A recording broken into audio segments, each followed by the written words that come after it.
1992 between the ANC and alliance partners, civil society and the National Party in determining the future of South Africa.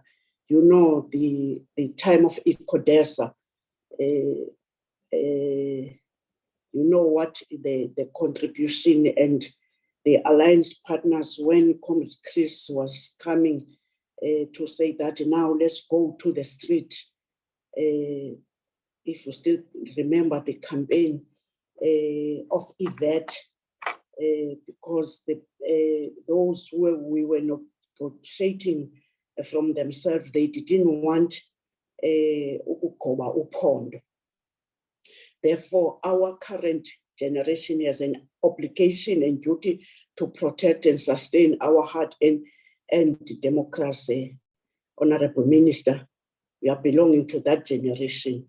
Secondly, we celebrate our workers of this world, and May Day was a clear reminder of the sacrifice that our workers make to keep our economies running despite the severe challenges they face on a daily basis.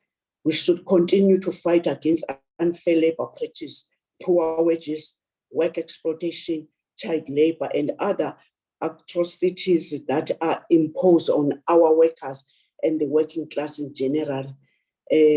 Some of us who have been involved on those struggles of workers, we know what we're talking about, and that's why every now and then this democratic government always keep in mind that the workers must do what is right for themselves. But the only thing that we can say, don't destroy whilst you want something to happen to you. With those words, I would like to officially open this meeting. Let me take this opportunity to check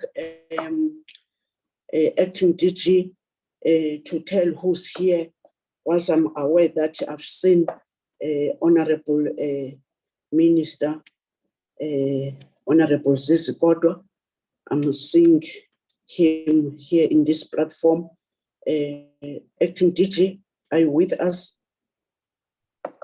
Yes, good morning, Chairperson. Morning, Minister. Good morning to the members and my colleagues. I am here, Chairperson. I would, and happy Africa Month to you and everyone. I would like to just give indication that indeed we are led by the Minister in this meeting. He is present, as you have correctly said. In addition, from the department, the Deputy Director Generals, DDG Chipatamba is here, and DDG Khan, Sumaya Khan. We would like to apologize for DDG Vusitemba Ndima, because he has had to accompany the Deputy Minister at the launch of the Africa Month in the Eastern Cape. But we do have the Chief Directors from the Heritage Promotion and Preservation, Ivan Langefeld, together with Buleng Kekane from DDG Ndima's branch, who would be able to deal with those aspects. In addition, Chairperson, we have the Chief Director responsible for infrastructure management, Lebogang Mukwera, is present in the meeting. We also have got the Chief Director from Sport and Recreation, Simpiwe Mngube. We have got the Chief Director for Planning, Monitoring and Evaluation, Manasseh Makwela, and we have the CFO, Israel Mukwale, who is also present in the meeting. In addition to those senior managers that I've mentioned, we are supported by staff from Ministry. The Director from Ministry, Ms. Ramalepe, together with Lodwick, are here from the Office of the DG. but also from ministry, as I have indicated. We have the Chief of Staff, Ms. Nontsikelelo Bakwa. She is present in the meeting. I would indicate, Chair, later on if there are others that I might have missed out as perhaps we engage with the committee. Oh, sorry, Chair, from sport, we also have Teboho Tebihai, the Chief Director there, who is also present in the meeting. So those are the officials from the Department of Sport, Arts and Culture, Chairperson. Thank you very much. Thank you so much, Acting DG. By doing that, I've noticed that Mr. Ndima is with DM, so which means in the apologies, we have UDM and Mr. Ndima, according to your introduction.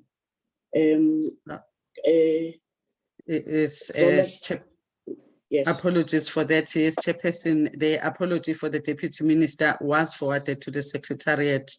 Yes. Indeed, can I confirm that as well? Thank you. Okay, thank you. Zolega, can you have other apologies?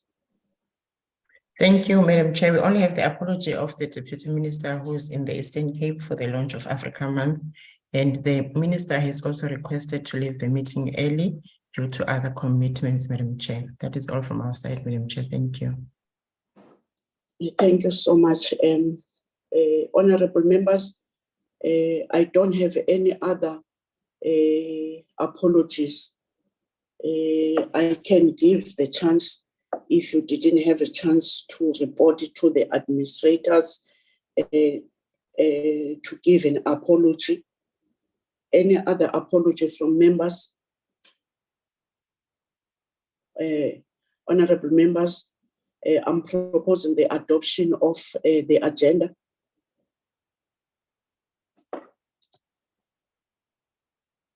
Honorable Zondi, or can we welcome you, Honorable Zondi? I didn't say that you are here. Honorable members, we are welcoming Honorable Zondi back to the work as he was having a bereavement. Again, take it easy, Honorable Zondi. We know a home without a mother is just, you feel it's homeless. We must make it to be warm because you are a leader. We are welcoming you back. Honorable Zondi. Thank you, Honorable Chairperson. And good morning to you, the Minister and the Department and honorable members. Thank you once again, Chair, for the support you gave me in the last week of the trying times we had as a family. All members who sent messages and calls. Thank you so much. Chair, I move that we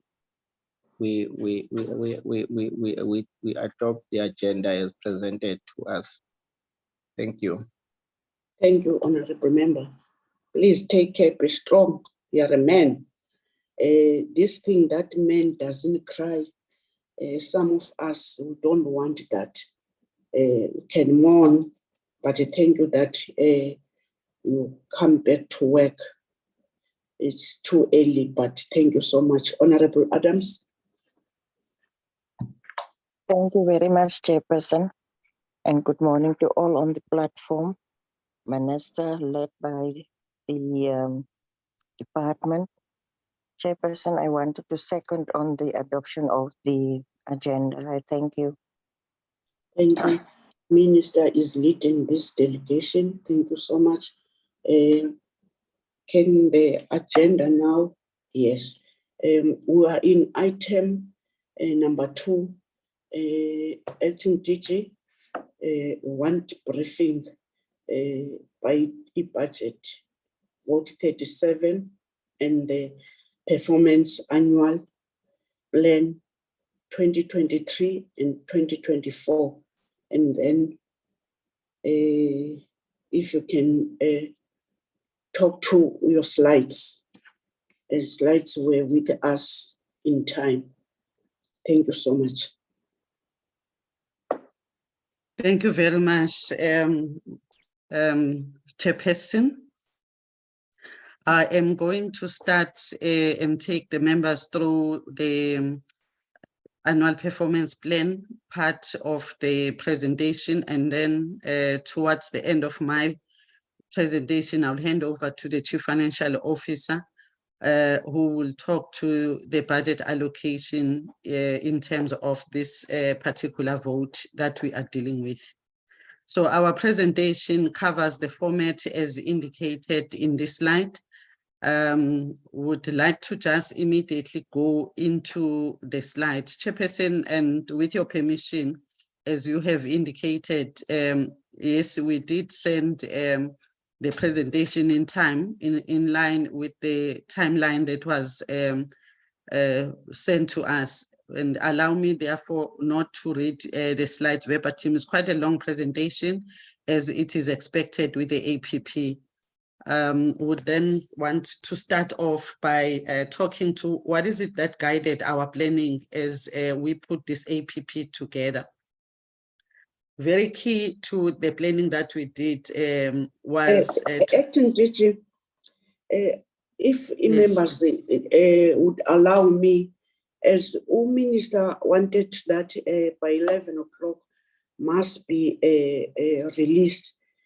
If you can stop there, and maybe minister, you can generally talk to us in order that you have got a right to do an opening of this vote 37. I'm seeing and foreseeing the presentation is too long, and maybe if you want to say something out of your budget vote, even before it's presented, if you don't mind, Minister, if you are thinking that you can join the questions after the presentation is upon you. So I'm trying to accommodate. I suggest that we allow the presentation. I can deal with the issues later if there are any issues to be commented on the budget. Your reception is so bad. Okay, Honorable Minister, go on, Acting DG. Thank you very much, Chair. Thank you, Minister.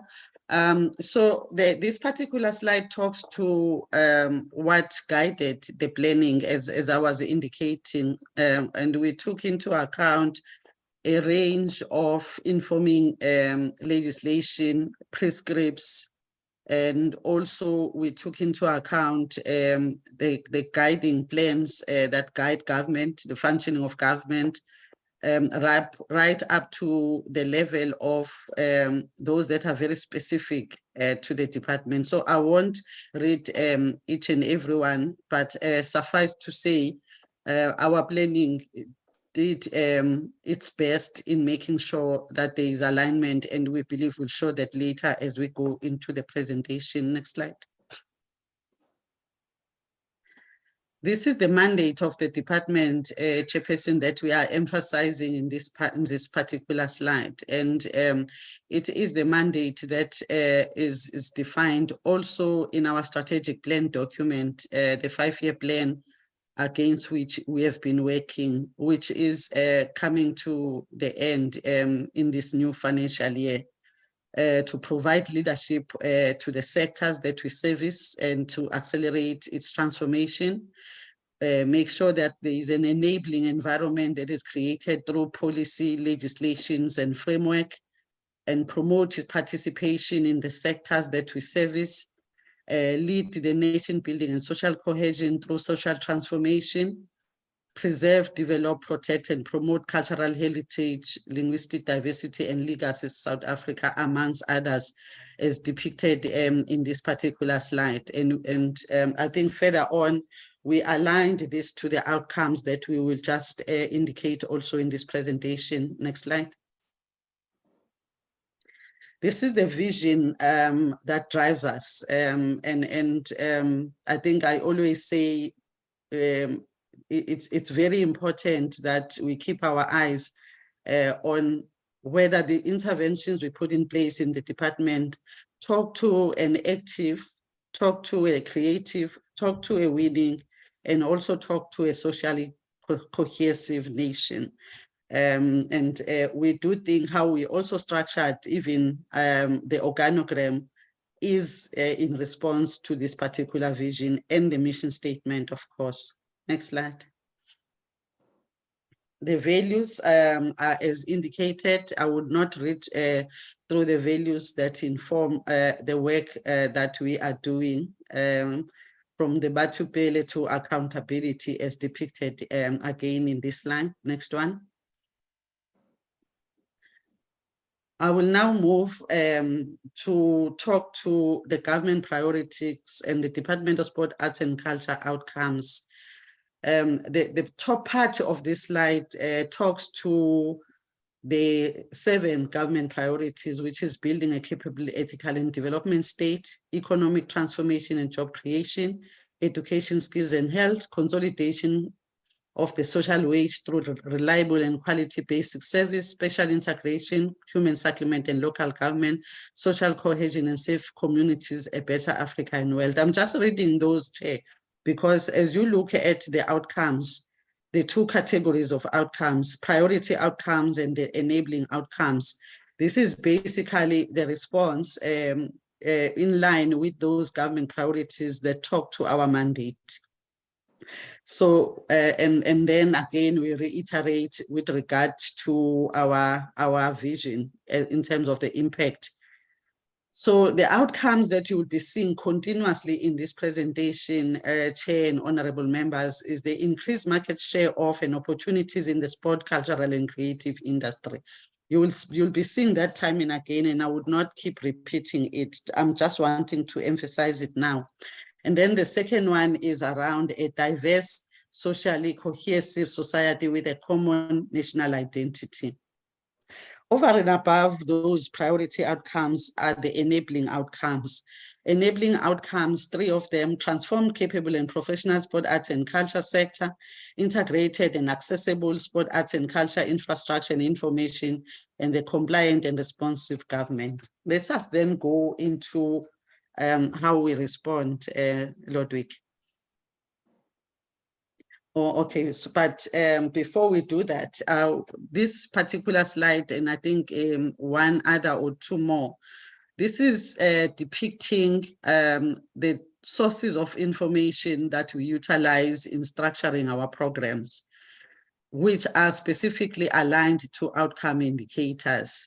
So you will see that the range of source outcomes will be perhaps the SACO reports, the Stats SA report, our own DSEC annual report, etc.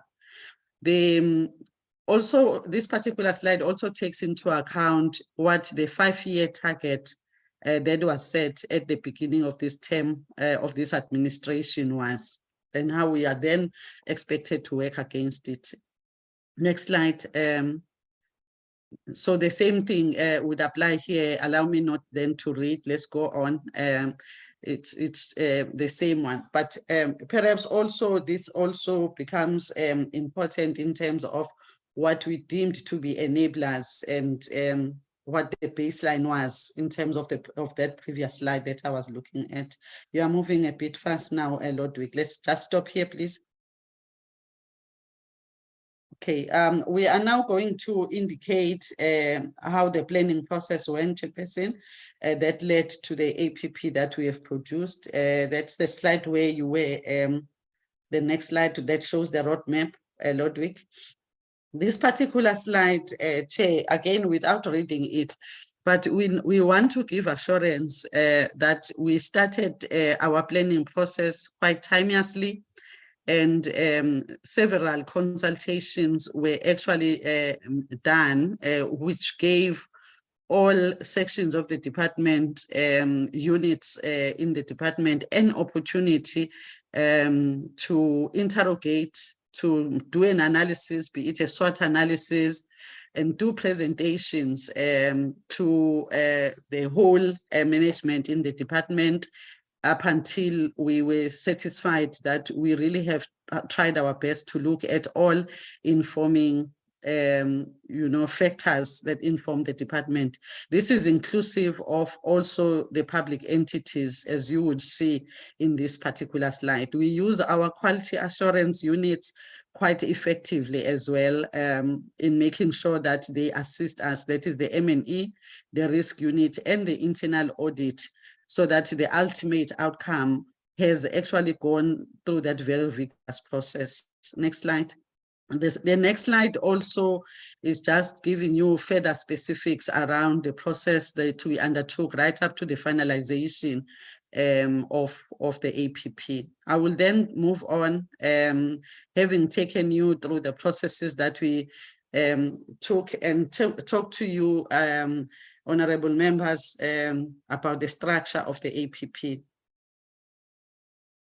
Yes, the structure of the APP would take this format where we will talk to what are the acts, the bills, the regulations, the prescripts, internal treaties, policies and strategies, but also make reference to any relevant court findings that have had implications on the work that we are doing, particularly during this period. The next slide then is a list of the different pieces of legislation that are in place that informs our functioning. I want to quickly move on, Lodwick, because this is just listing, and I'm sure honorable members have seen that.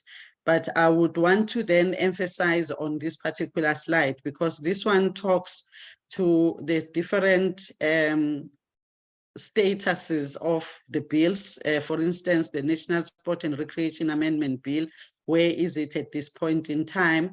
Looking at also the regulations that have been reviewed after the National Sport and Recreation Act was amended. So they are, I think, 3 different regulations as depicted here in this slide that will be reviewed in this financial year.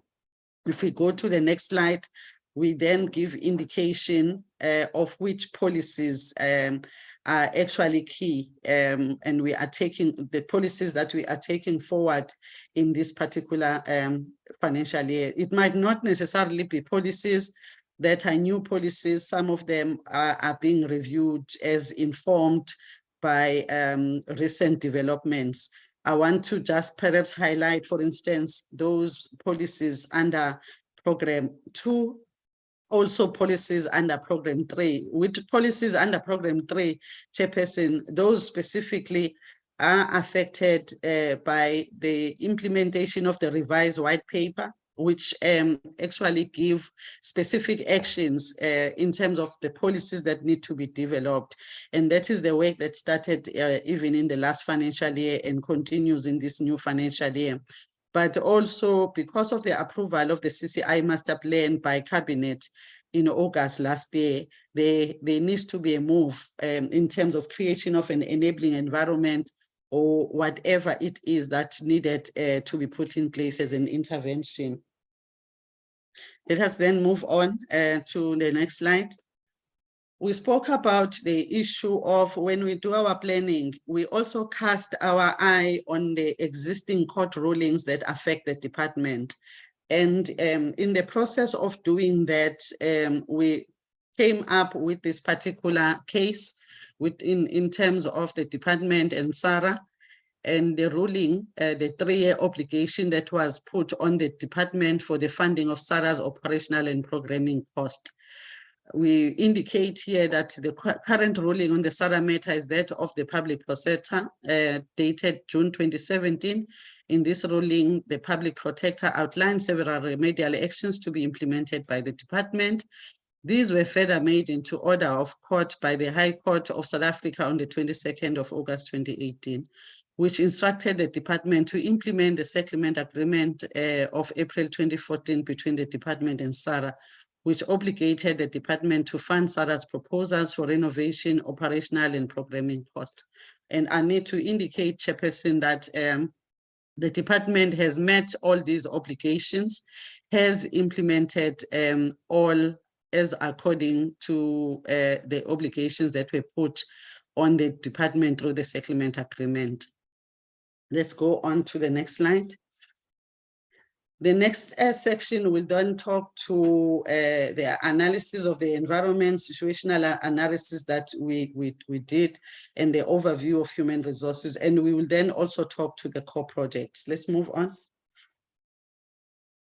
This is the situational analysis, which was looking externally in terms of a range of factors that we needed to take into account in terms of finalization of our plans. And we do want to indicate, Chairperson, that our plan in terms of the actual performance indicators talk to and respond to these external factors as they emerged through the situational analysis. The next slide is talking to the internal factors that we also took into account in terms of our planning process. And again, they are highlighted in this particular slide. We will move on as members would be able to see that. This slide gives an indication of how we are sitting in as far as human capacity is concerned. I think very recently we have had the members of the portfolio committee asking us questions around this particular aspect, where we were reporting on the vacancy rate, disability, SMS, women, SMS vacancy rate, and the youth. Chairperson, we did give also indication here of the interventions that the department have implemented and the continued plans that begin to address and ensure that we drastically decrease the current vacancy rate as it sits. If we go on to the next slide, this is where we then go into the core project, Chairperson. Our approach in laying out this next section of the APP is in such a way that we took into account the 5 outcomes that I was referring to earlier on. Remember that there are priority outcomes, 2 of them, and then there are enabling outcomes, there are 3 of those. So this is now showing how we plan against those. So if we go on to that next slide. So the approach, and you'll see, Chair and members, that this is how the slides in this section are structured. We look at the government priority, which talks to our mandate. We look at the outcome that will then respond to that. And then we put down the interventions and then the output or the anticipated outputs. So this is how this, you will see how this is structured throughout. Just want to pick up one example, Chairperson. We talk about increasing a market share of job opportunities created in sport, cultural, and creative industry. If we take example number 3, for instance, intervention number 3, expansion in new and traditional creative industry markets, cultural diversity, and heritage. What you see at the bottom section of this slide will then be those programs as outputs. Market access programs, including film festivals, book fairs, where we take creatives so that we expand and increase that market share as the outcome says. International engagements and touring ventures, cultural diplomacy, or the cultural season. So that's the format that we are following. So without reading each and every one of them back to you, you will be able to pick up the format. Increased economic, if I can touch on the 4th one, increased economic participation by historically disadvantaged groups. And we do this through job creation programs, targeted procurement spends, and also assisted a lot by the Presidential Employment Stimulus Program, of which funding has been received for this financial year as well. If you go to the next slide, The next slides that we are going to talk to are talking about issues of job creation as highlighted in the previous slide. So here we are just making reference to the mapping study that informed our planning as put together by the South African Cultural Observatory, the research that was done by them that produced this mapping study. So if we immediately then go to that slide that talks to issues of job creation, Ludwig. So our approach here, Chairperson, was to look at the department holistically and not just look at certain branches or sections of the department in terms of expecting that they actually deliver against economic growth and creating jobs in South Africa. So you will see that if you look at the core project, Program 2, Program 3, and Program 4, for instance, for the 2022-23 financial year that just finished, we indicate which programs we put in place or interventions we put in place and how many jobs were created through those projects, be it the legacy projects, be it the MIG, be it the MGE, the PESP, etc.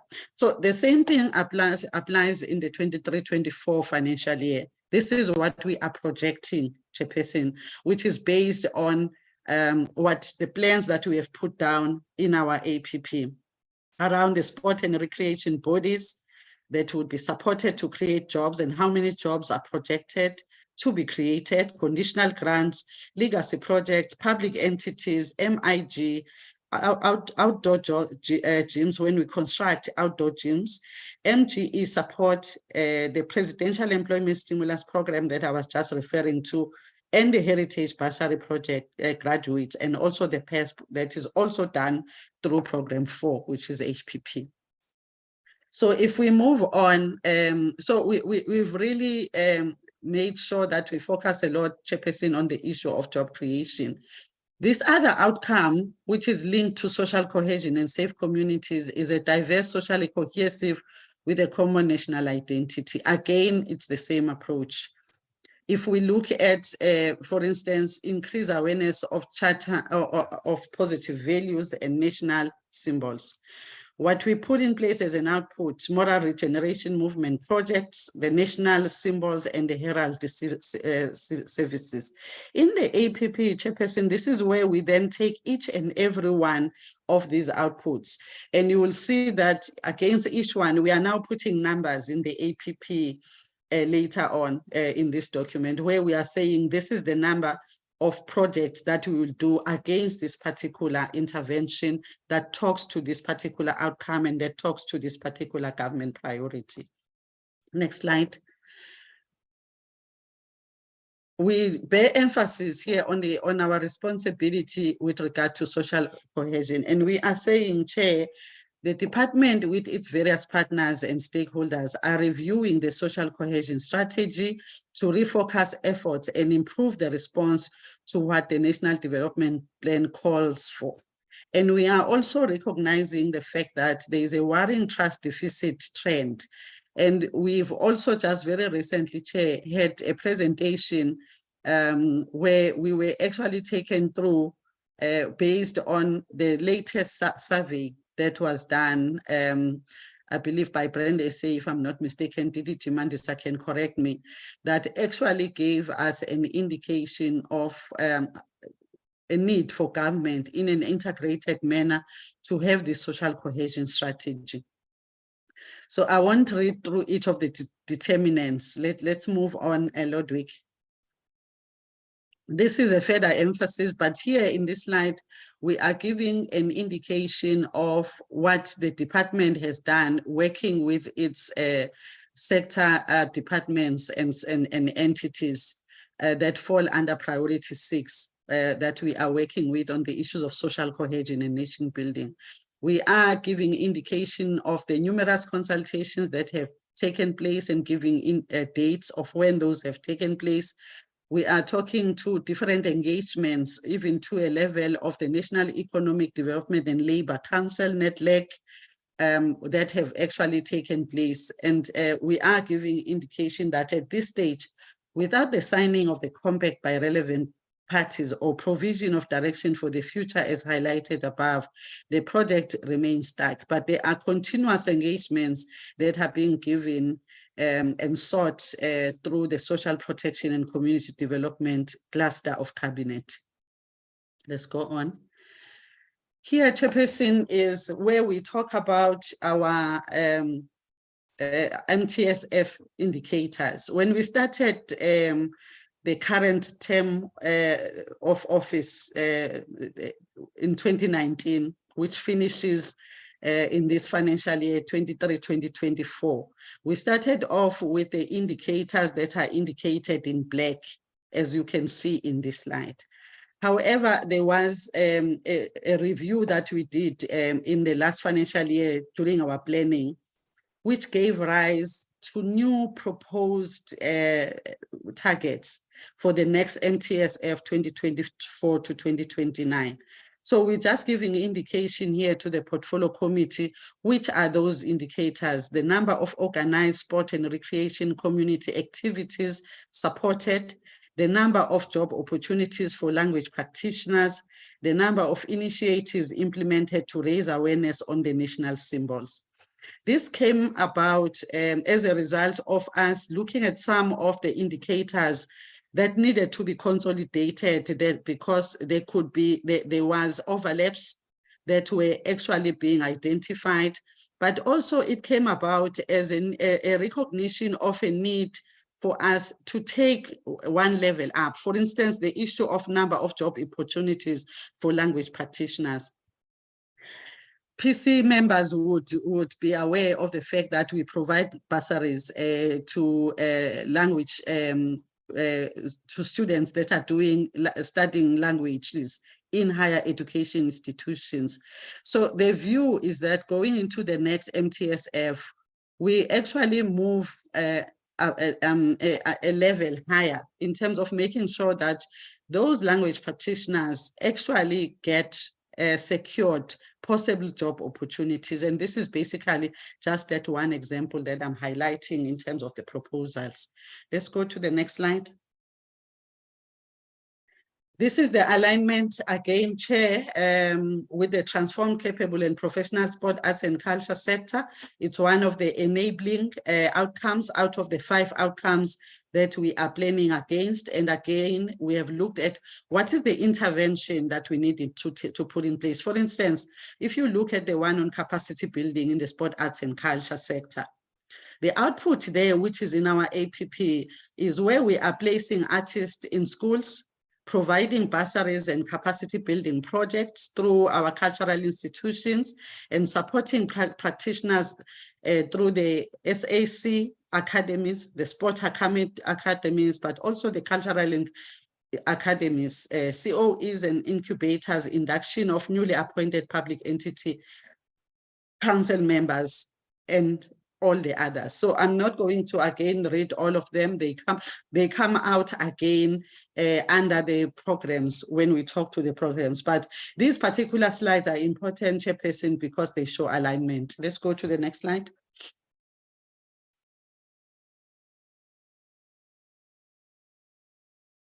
Did you move, Ludwig? Right, this is talking to issues of capacity building. In this slide, Chairperson, we are emphasizing the issues of skills and health, upskilling and transformation, and we are talking to these programs like the bursaries, the placements, the incubators, and other capacity building initiatives that actually respond to the issue and the need of capacity building across the different sectors in sport, in the creative industries. For instance, the challenge and the need to really begin to pivot to digital platforms in the 4IR. So there are programs that you will find in our APP that talk to this particular aspect, issues of giving practical skills through incubator programs and the like. So if we move on, Ludwig, that's a further alignment. This one also very important outcome because it talks about the integrated and accessible sport, arts and culture infrastructure and information. If again I pick up one example, the Sport, Arts and Culture, please go back, Sport, Arts and Culture Infrastructure Program, the National Heritage Legacy Facilities that we built, the Resistance and Liberation Heritage Road sites that we actually manage, involves building, it involves renovation and improvement, sport infrastructure projects that we built, outdoor gyms and play parks, libraries that we enable provinces to build through our conditional grants, statues, monuments and museums, theaters, refurbishment of community art centers. And what we are emphasizing here is that our focus in as far as all this infrastructure is concerned is especially on rural areas. Let's go on to the next slide. So this is further emphasis on infrastructure. We are talking to how government has emphasized on the role that the need for infrastructure, critical need for infrastructure in the country, depicted in the NDP, in the Economic Reconstruction and Recovery Plan. And we are talking to how, as a department, we have prioritized the resuscitation of the internal infrastructure community so that we make sure that we are monitoring the projects and finalizing the implementation of the norms and standards framework. This is very important, Chairperson, this committee, because apart from just building that infrastructure, is the issue of maintenance, and playing oversight then becomes quite critical. I think this is the last, if I'm not mistaken, outcome, compliant and responsive governance.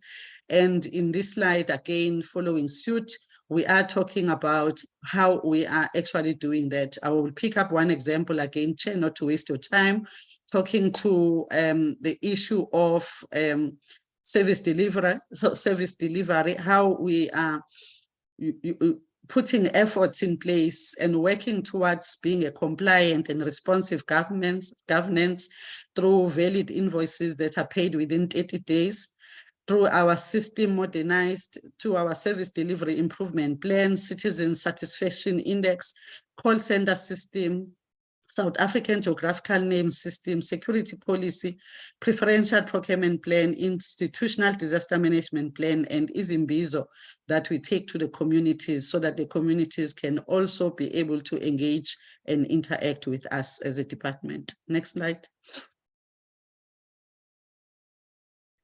This section of the slide, which is talking now, taking one program at a time, Chairperson, I will be very quick with this one because most of what I've said in the last two sections of the presentation is now being unpacked in this section, section C of the APP. If we then go there, Lodwick, it starts with program one, let's move.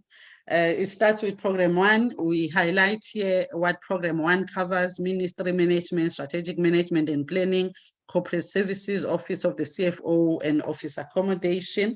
That is what is covered by program one, which is called administration. And we also then highlight the key programs for 2022-23, which will be the entity reporting system, sport information management system, that is done by our IT section, the archivematic system for the National Archive, DSEC awareness campaigns, the drafting of legislation, be it the review or new legislation, and the community and sectoral engagements that are referred to earlier on. The highlights are indicated there. Going into 23-24 would be for us to finalize the issues with regard to the merger of the two former departments, and making sure that we also improve our audit outcome in as far as looking at the last unqualified audit opinions and looking at the findings there and making sure there are no recurrences. Organizational review process underway. Macrostructure is in draft form. The issue of interns on the staff complement, and the issue of payment of invoices, which we spoke about earlier on. Let's go on. These are the key programs under program one, governance oversight, in as far as making sure that there are fully constituted boards of public entities Next slide. The narrative there gives the detail. There are several campaigns that are run by this program, ranging from those that are educating the nation regarding the national symbols around the issue of Khulekane, Sekwanele, it's enough, pushing against the scourge of gender-based violence and femicide. I am the flag campaign, I choose to be active campaign. Let's go to the next slide. Here, Chairperson, I would then, this is where I was saying, this is where you then get your detail, and it moves from the audited performance from 2019-20, the estimated performance of 22-23, which is yet to be audited, and then it gives you the figures in terms of the planning per performance indicator. So for each of the output indicators, percentage of interns, number of prioritized manual services, we have put the figures there that ensure that our performance indicators are measurable. Let's move on. We are moving on to program 2, sport and recreation. This is the purpose. The main programs here are the Winning Nation, Active Nation, and the infrastructure support that falls under this branch. So if we move on and we look at the key priority areas, you will note that, Chairperson, there's a hand. Should I stop, Chair?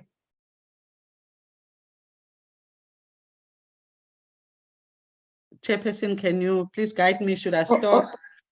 Honorable Mhlongo. Honorable Mhlongo. Morning, Chair, morning, colleagues. Apology, Dr. Khumalo. But Chair, was just for housekeeping. I see the time. I know it's a long program, the presentation, and you usually cautious us to ask more questions, but the department, when they present, they take more time. Can maybe we request Dr. Khumalo just to speed up this? Thank you very much, Chair. Thank you, Honorable Mhlongo. I did indicate, but first and foremost, the Dr. Etching, she did inform us about the long presentation, which we have seen it. Maybe, Doc, as I was asking you to talk to it, but we are trying, but be real because it's too long, and I'm suspecting the members, they did read this. Can you try your best to indicate and present, saying as it presented? So in order that members, as they've been reading your presentations, they must then have a chance of noted issues that they've, when they've read what do you call the presentation. Please try to be faster, but you must do justice. Thank you, Chair. Honorable. Thank you, okay. Honorable Acting DG. Thank you, Chair. I'll try my best. I was trying to work towards ensuring that by 10 I'm done with the presentation. I'll try and pick up the pace. So this is program 2. It talks to issues of National School Sport Championships, provision of sport equipment, the Indigenous Games Festival. Move on, Ludwig. It talks to athletes that are supported through scientific support programs, the EPG report on transformation in sport. Next slide. It talks to the district and provincial championships tournaments, integration of sport, arts and culture plans through MOUs with the Department of Basic Education. It talks to the Sports Ambassador Program, which is deemed to be a very important program where we are utilizing the expertise and the skills of our legends. It talks to the Move for Health Commemoration Day, the Nelson Mandela Sport, Arts and Culture Day. I won't speak to the days now. Let's just move on. The Big Walk, the National Youth Camp. Let's move on. Colleagues can respond if there are questions later on. Okay, let me go past the days that become commemorated. The Ministerial Outreach Program, athletes supported by the provincial sports and district academies. I did mention this earlier on, financial and non-financial support that is given to sport and recreation bodies. and the major sport events and intergovernmental support that we give as a department.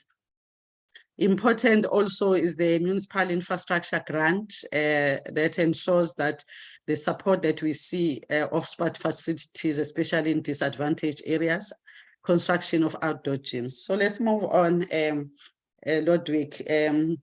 The issue of implementation of capital works project that is under infrastructure, and also the capital funding provision and support and monitoring to public entities. We will then move on to this part. As I said, I won't read through it. I've already explained how it is structured. The one that is in orange is the one that will talk to the planning for this financial year as against each of the outputs or performance indicators. So I will move on then and not read this one and go to program 3. Program 3. So program 3 covers national language services, cultural and creative industries development, international cooperation, social cohesion and nation building, Mzansi Golden economy, and the National Film and Video Foundation. Let's go on then. The highlights is the work that is being done by the social cohesion advocates, community conversation dialogues that give an opportunity to interact with community. Next slide. We look at the moral regeneration movement and the Africa Month that has just started and that is being launched in UNO, Eastern Cape today. The cultural seasons where there's an opportunity for artists to actually grow their networks and sell their wares when they participate in these cultural seasons. And those are the ones that are planned on that page. Terminology coordination, human language technologies. That's the work that we do within the National Language Services that we provide. The CCID, Mzansi Golden Economy, are spoken to issues of job creation and creating enabling environment through access to international and local platforms, capacity building, projects that focus on youth. I'm going to emphasize this one a bit more later on, and the gender-based violence and femicide. So if you move to the next slide, this is the CCI master plan in an infographic slide, Chair, just highlighting the 9 key action plans and how we are beginning to align them to our APP. Next slide. Again, the orange part shows what is planned for this financial year as against each of the output indicators. Let's move past that and go to program 4. Program 4 is the Heritage Promotion and Preservation Unit. It covers heritage promotion, national archives, public libraries, and the work that is done by the South African Geographical Names Council falls under this unit. Highlights of the programs that they do and their planning have been planned to be delivered for 23-24 national symbols. You'll see numbers if you look at the other pages, geographical names, the plan to gazette, to publish 3 gazettes, conceptualize, equip, and operationalize legacy projects to transform the heritage landscape, the monitoring and implementation of the resistance and liberation route, records digitization becoming even more so in this day and age, the issues of building libraries, be it modular libraries, and providing access to information and infrastructure. Let's go on. Again, this is now quantified as against each and every performance indicator, showing for the past years and also showing. I'm going to just quickly, in the remaining minutes, about 4 minutes of my time, talk to the areas of emphasis, the last part of the presentation, targeted groups. The targeted groups, we started by looking at the issue of gender-based violence, and our approach, Chairperson, has been administration, program 1, how are you responding to this? And this is what is shown in this particular slide. I would then not read through each one, but I'm emphasizing that there is a particular and a specific focus by the department on the program that responds and pushes against gender-based violence. So you will see admin, next slide, you will see how sport is responding to this and what initiative our sport branch has put in place in as far as that is concerned. In the next slide, you will see how arts, culture, promotion and development have responded, what programs they have put in place in terms of responding to that and pushing back against the scourge. And then the next one, you will see heritage preservation and promotion. So all the units, all the branches rally around this, but using different approaches as informed by the work that they actually do. The next slide, Chair, we did the same with the youth. Programs that admin is responding with in as far as creating jobs and opportunities for the youth. The next one is sport. The next one is arts and culture. The next one is HPP. So again, the youth and interventions in as far as young people are concerned becomes a priority in the 23-24 and is depicted quite clearly as in this slide. The next one is also another priority group, which is women. Again, the same thing applies. Let's just move through, Ludwig. Programs from sport, programs from arts and culture and HPP, specifically targeting youth. This last one is people with disabilities. Again, the same approach we did, where we actually prioritize this in our planning. So we will move, Chairperson. I'm just going to take the latter part. These are the public entities that fall under the department. Go past that, Ludwig. I want to go to the standardized indicators and just quickly talk to those. Just go into the slide. This is how our indicators are clustered, Chairperson. For program 1, there's 6, program 2, there's 10, program 3, there's 18, and program 4, there's 10. That is what you will see in our APP, and we have made them measurable through those quantities that you saw there. This next, let's move to the next one. The next slide, Chairperson, are the, next slide, please, Ludwig. The next slide are talking to the indicators. We just wanted to emphasize this quickly, Chairperson, that we are working on the issue of alignment. If you look at the next slide, Ludwig, please go to that one. We are showing here that we have engaged with our provincial departments so that our interventions in the sectors that we service have got an impact. The planning together and the alignment of our indicators then became very important. These are the 7 indicators that we have agreed with the provinces, provincial accounting officers, that they would also feature in their APPs, talking to issues of impact, talking to issues of alignment. Let's go to the next slide. I'm finishing now. But the same thing applies to the public entities. These are the common and consolidated indicators. Again, in our drive to make sure that it's not just there's no duplication of what we are doing, but there is impact in terms of us not just stepping on each other's shoes, but working together towards a common goal.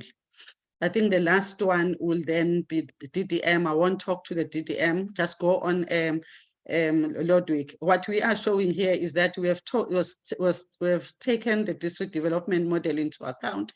We have made sure that there is a spread throughout the country of the projects that we are actually doing, and this particular slide shows that particular spread. I'm now going to hand over to the CFO, Chairperson.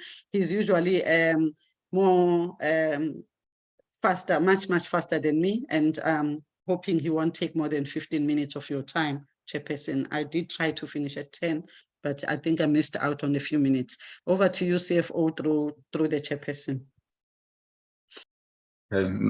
No, thanks very much. Good morning, Honorable Chair, Honorable Members, Minister.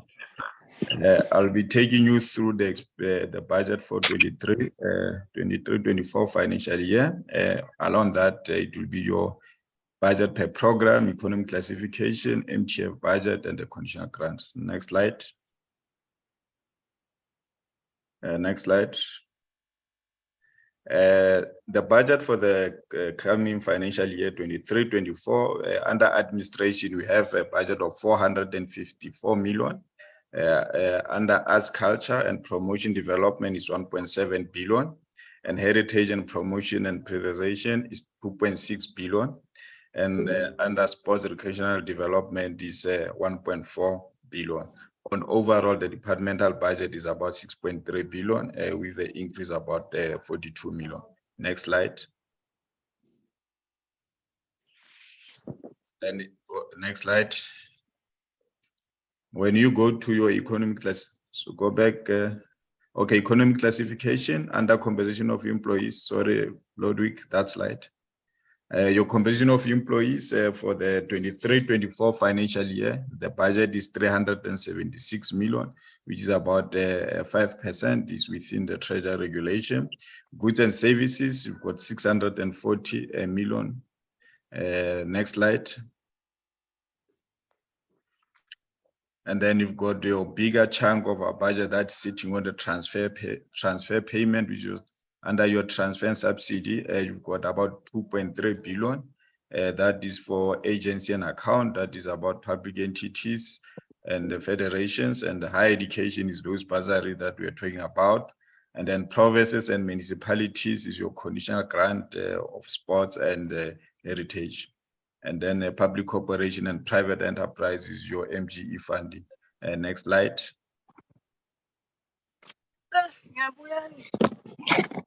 And then the payments of your capital asset under building and other fixed structure.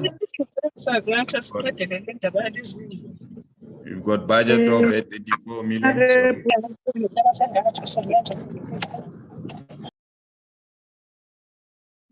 Sorry, Chair. Heritage asset, we've got budget of 183 million. Machinery and equipment, 8 million. Software and other intangible asset, about 5 million. And on overall, Chair, 6.3 billion. Next slide. This is the chart that demonstrates how the budget is spent. We are spending about the 80-20 model. 20%, which is 19.7, gets spent within the department, and then about 80% is spent outside the department, which is about 5 billion. Next slide. And then that is how the money has been allocated from outside. You've got province and municipality, which is about 84%, which is about 2.1 billion. That is on your conditional grant. And then you've got departmental agency, which is about 87%, is 2.3 billion. And that is your federation, your public entities, and the rest. That is the bulk of our money where it's going. Next slide. And then this is what is spent within the department. And then the biggest budget that is going out there is your goods and services at around 640 million, which is about 10%. And then the composition of employees, like I said, is about 5%, is 376 million. And then software and other intangible is about 5 million, is 0.1%. Machinery and equipment also 0.1, which is about 8 million. And then you've got heritage asset budget, which is infrastructure, which is 2.9, and building and other infrastructure with about 34 million, with 0.6%. Next slide. Then we'll zoom in on the earmark fund, money that we paid our sports federation under transfer payment is 117 million. And then we also have a special funding for the sports trust, which is about 25 million. And then Lifeline also about 40 million. And then you have a money that is earmarked for the support on the MGI in terms of infrastructure grant for the municipality that is managed by COGTA. That is the support there has been given about 7 million to able to do the oversight on those projects. Capital Works legacy project, which is heritage asset, is 243 million cross-cut goods and services capital asset and transfer. And then you also have a capital works infrastructure for our public entities. That is the money that is given to our public entities, 28 of them, is 151 million.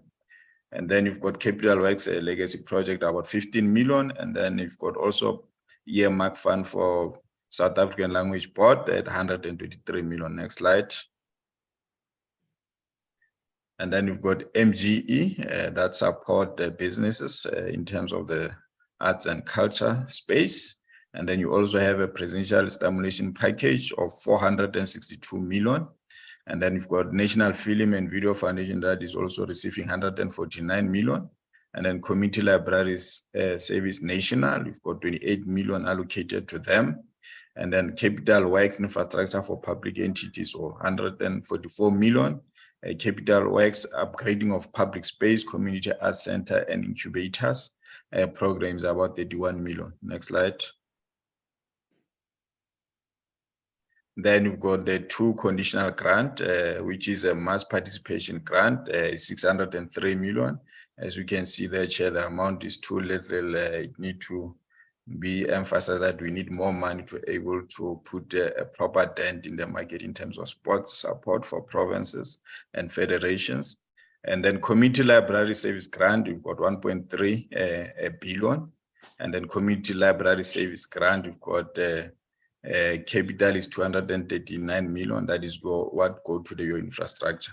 And then within the grant, you've got the composition of employees that was refinanced and approved by Treasury at 385 million.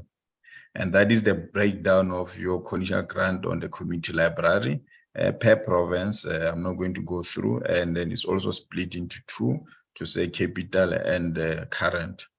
And then a conditional grant on the sports, mass participation. And then those are also the allocation for provinces, 603. Chair. Thanks very much. That will be the end of the presentation.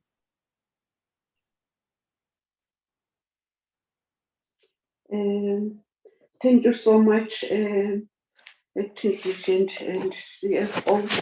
Honorable members, that's the end of the presentation from our department. I'm giving you time to deliberate in the presentations. I'm seeing Honorable Mhlongo, Honorable Zondi, Honorable Malomane, Honorable Van Dijk, Honorable Adams, in that order, honorable members. Thank you, Chair. Yes. Thank you, Chair. Chair, I apologize now. I've got a load shedding. I won't be able to do my video, Yes. but yeah. Even myself, I do have load shedding. Okay. Thank you, Chair and colleagues. Good morning, Minister. Chairperson, I wanted to find out, we welcome the presentation and welcome the initiative to start issues or program with the youth. And I don't see any allocation for the youth on the MTF. I don't see any earmark funding for the youth, but they've now changed that they are going to be specifically for the youth. And I'll tell you, this scholarship, they're not enough to do for the youth, or this internship, they're not enough. What other opportunities can we do for the youth, especially for the youth program that we are going to start with? And we need more to be done for the youth, especially as the department. And Chair, I wanted to find out, we welcome even anything that the minister does outside this, but I wanted to find out the Zola 7 birthday batch, which was helped last time. On which program do we get it in? On which program do we get allocation or the funding from? Can I be specific? And then to say, tell us how much was spent for Zola 7 birthday batch. And I don't have a problem for the minister to celebrate any artist's birthday, but we must know on which program does it take and what specifically to earmark this artist, not that artist. What mechanism do you use to identify an artist that you will celebrate and spend money on the artist?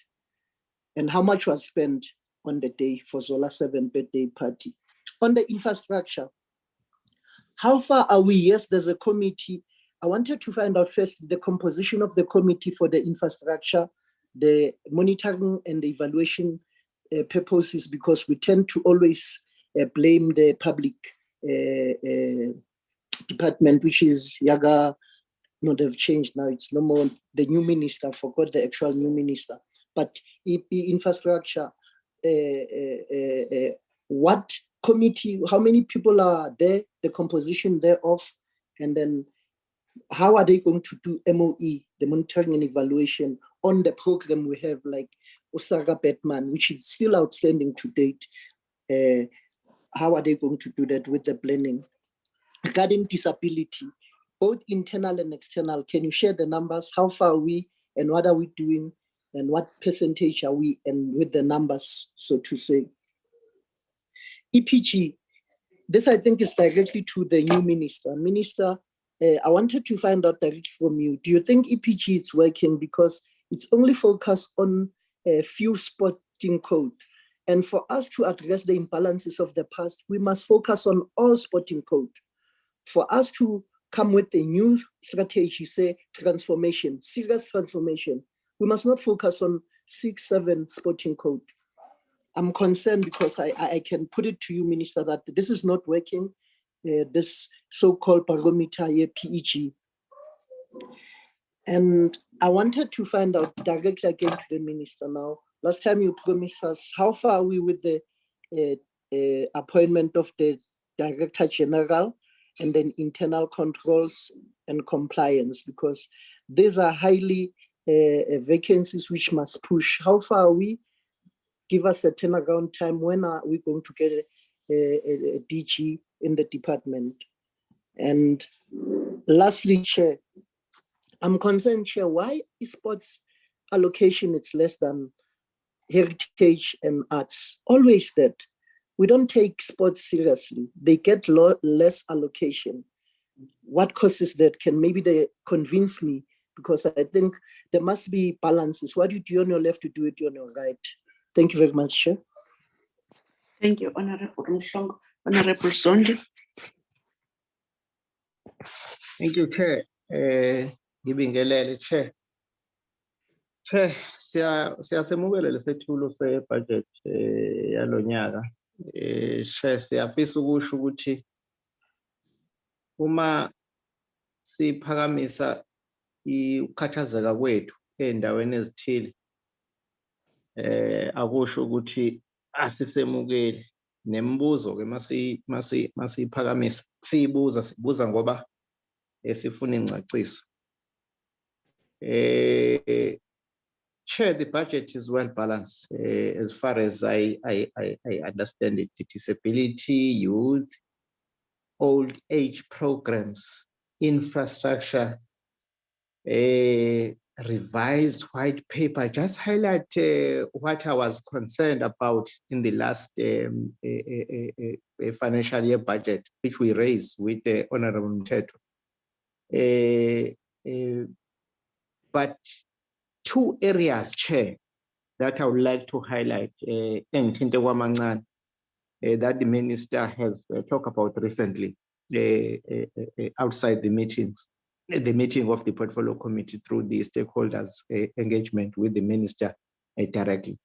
The first one is the school sports, which we have been advocating.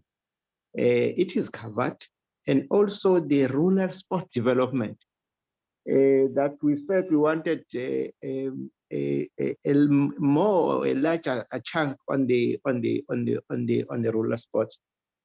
So those are the 2 areas that I would like to say the budget is well balanced. However, Chair, I have a few questions, in fact 3, and 2 concerns.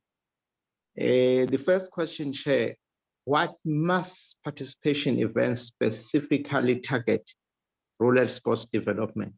If none, does the department plan to introduce or reintroduce, because it was there before, to reintroduce an event of this nature? That is the first question, Chair. Then the second one, Chair, is with regard to the court ruling. We want the department to give us an update on the 3-year obligation for the funding of SARA operational and programming costs. Inhloko yomnyango touched on the matter to say, in fact, she said they have responded or they have responded to the demands on their side as the department. I would like to know what was the response on the other part, because if we were in Nkantolo, Chair, there are two sides aba enkantolo. Akujwayelekile ukuthi kube umuntu oyedwa. So I just want the response from the other side, as Nhloko Mnyango indicated that they have responded as the department. Just an update on that. And the last one, Chair, is with regard to the progress of the refurbishment of the community arts centers in rural areas, and what are outdoor parks and play parks in the rural communities being considered as well in big open fields, particularly in rural and township areas. Those are the three questions, Chair, that I would like to pose to the department. But the last issue, Chair, that I would like to raise as a concern, not as a question, is on program 2 with regards to the target versus interest participants on school sports. The assumption that it might be a low participant against the target of the department of 5,000 participants. The assumption that it might, because of some of the challenges within the provinces, it's a concern, because the target, we want to maintain the target and also to add more. To the minister, I once said to him, we can triple, even we have a capacity to triple that number. Because of the speed he's applying to this school sport program. Thank you, Honorable Member. Honorable Malomane.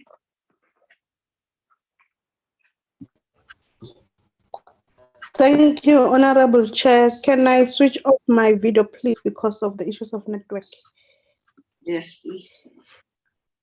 Greetings to everyone. Let me also join in welcoming the presentation of the departmental APP for the financial year.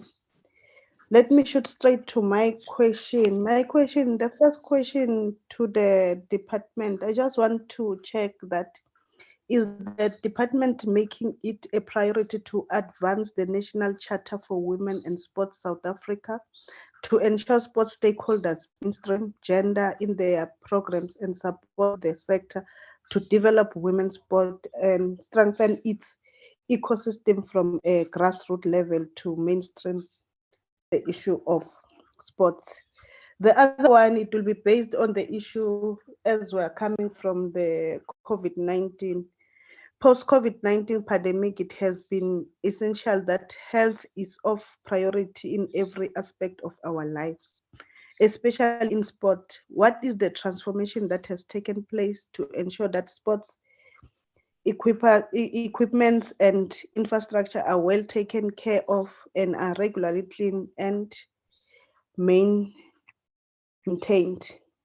The other matter, it will be that what are the costs per mass participation event, especially in the last financial year?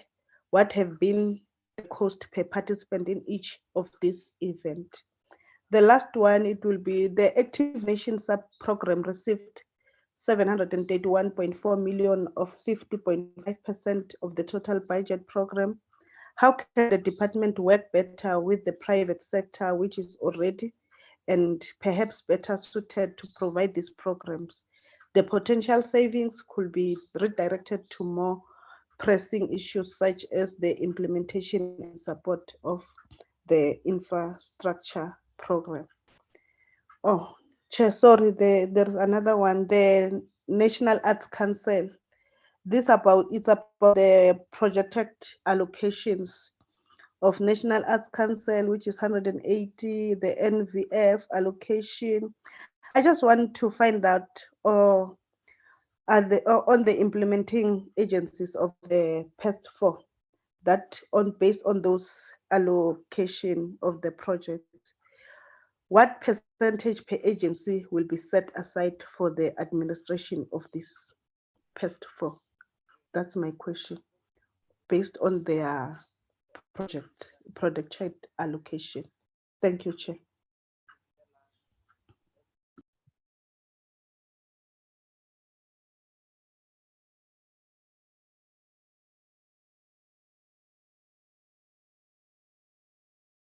Chairperson.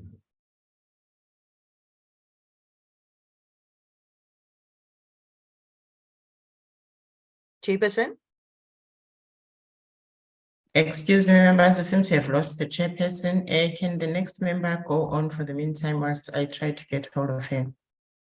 Thank you. I'll just put off the video. Morning all, and thank you for the presentation. My questions are as follow. Page 24 on the APP, under human resources, the vacancy rate that is reflected there, that 20.11, if you can maybe explain that for me. Page 56 and 57, the stats performance of athletes, if that can be explained, was that not during COVID period? So if we can, I can just get clarity on that. Page 83 refers to GBV projects. I want to know what support is given to athletes that has been abused. And also if you can maybe deliberate on what Love Life has done in the past, because in the past, the presentation to the portfolio committee, I don't think in general we were very much impressed with that. And we actually questioned the funding allocation. So not only them, also the Sport for Social Change Network. I want to know how do they communicate or the work that they done to the budget allocation that they receive. I saw that Love Life is receiving 40 million, but I didn't pick up what the other entity, their allocation is. Point 3 on page 83 with regards to the safeguarding policy. Who will the stakeholders be with that the department will be working with? And I also want to know when this process will be starting. I know at this stage, SASCOC has appointed the guardian without any tender, there was no tender put out. And I also asked questions on this, but I've never received any feedback from SASCOC side. So I'm very glad that there's that the department will be working on a policy in this regard. But if we can just get more info on that, that would be wonderful. The Silapa Wellness Program that was established in 2022. I'm just curious to know how do the athletes find it, and does it reach in all provinces? And also what money allocation do they receive, and just how the athletes in general have benefited from this program. Then page 86 is the Saartjie Baartman exhibition. We see the intent of programs that will be run from here or from there. But I want to know when it will be open, or is it already operational? When will these projects or programs start? Page 88, just it reflects on school sport, and I just want to say it says 100% are youth, and I would just want to say that I would wish that it would be youth when we speak of school sport. Then page 113, district development projects. What type of projects are referred to? 116, recreation development and sport promotion. It's down with almost 1,200,000. Why has it been reduced? And on page 120, the heritage assets, also payment for capital assets, these amounts, if you can maybe explain the increase. Then on page 125 and 26, capital works on both slides are reflected on as an allocation. Why is that? Then in 129, I'm almost done. The conditional grant that for mass participation and sport development grant, why is it the lowest grant is going to the Northern Cape, which is the biggest province? There's a lot of vast traveling, and this is really a disadvantage to sport development, if you can explain that. Then I want to know under what is the Mzansi National Philharmonic Orchestra funded? My last two questions. Can the department provide the committee with an overview of the job opportunities created in its various programs and projects? And also if we can have an update of the ongoing investigations and the financial and service delivery implications that this have or has for the department. Thank you. Thank you, Honorable. Thank you, Honorable. I want to check whether my mic is on. Thank you, Honorable Fande. The next Honorable member. It's Honorable Adams. Thank you very much, Chairperson.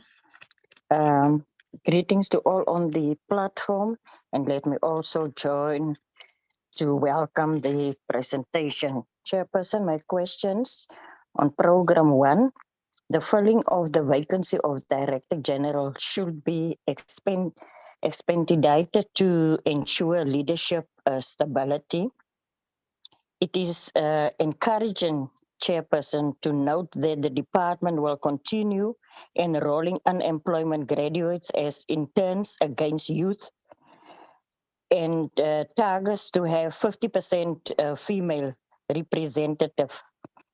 And then what has been the success rate of attracting disabled youth to this internship program, as the department notes that the target for people with disabilities is dependent on the applications received. And then, Chairperson, government priorities is to improve economic transformation and job creation.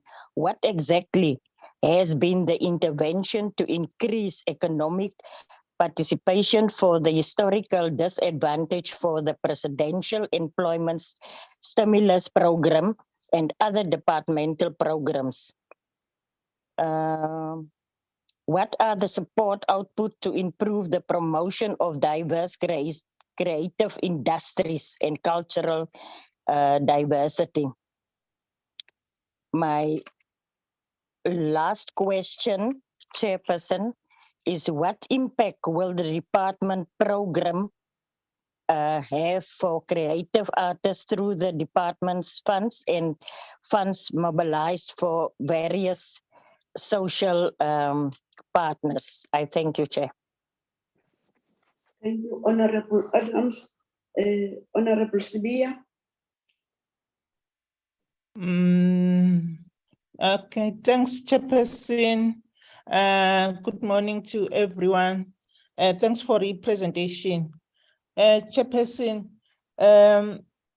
regarding with social cohesion, the social cohesion and nation building in combat is important for peace and stability.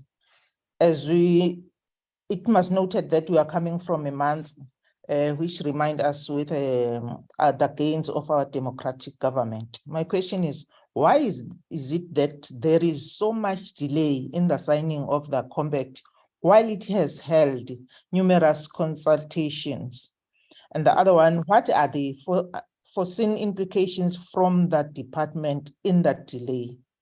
The last one, the buildings and other fixed structures as well as software and other intangible assets for 2022 and 2023 has no figures projected. Why is it that so? Is it because nothing has been done in this regard that they cannot be provided to us? Thanks, Chairperson. Thank you, Honorable Sibia. Honorable Matingozi. Thank you, Chairperson. Ndicela nje ukuziveza. Oh, hey, engathi ngibonakala. Awuyabonakala. Awuyabonakala. All right, ndicela ubaleka. Okay, baleka. Chairperson, first of all, let me welcome Honorable Zondi. Olukakhulu Butman for the bereavement. And I know that you have now an angel who knows you by name. Olukakhulu Butman. I would love to say good morning to the Department of Sport, Arts and Culture, the Ministry, the Portfolio Committee, honorable members, and all visitors. Molweni kakhulu, ndiyabulela. Chairperson, I must say that the presentation looks good and promising on paper. Nevertheless, it doesn't reflect such to the receiving ends of the poor Black child that is on the streets of South Africa. The fact that Mr. Freddie Nyathela was never given a platform to voice his contradictory opinion, that the Department of Sport, Arts and Culture, together with National Arts Council and Public Protector, is indicative of the unbalanced and non-transparency of these organizations. Chairperson, how can there be a development in our sector which is overwhelmed by young Black kids when programs that are initiated by SARA, which are aimed at creating educational and skill development to these young kids, are not supported by organizations which are supposed to inject monies to such projects, as SARA is doing. When National Arts Lottery Chairperson declining funding for SARA to create school that will empower kids to the knowledge of visual and sound development, the school that the Department of Sport, Arts and Culture helped to create and rebuild. What is the Department of Sport, Arts and Culture saying about that decline? I mean, SARA is part of the solution that the department is talking about, and the cultural, and the youth development. Chairperson, Mr. Minister, it is clear that South Africa is following on the footprints of Europe in terms of using terms of reference for the creating of creative ambassadors. Sorry about that. These creative ambassadors are not original from South Africa, Chairperson. They are a European concept. Chairperson, my question is, which policies within the Department of Sport, Arts and Culture are these creative ambassadors based on? What criteria has the department used in appointing these ambassadors? Chairperson Diabule. Thank you, Honorable Matlingo Sehulela. Honorable Dennis.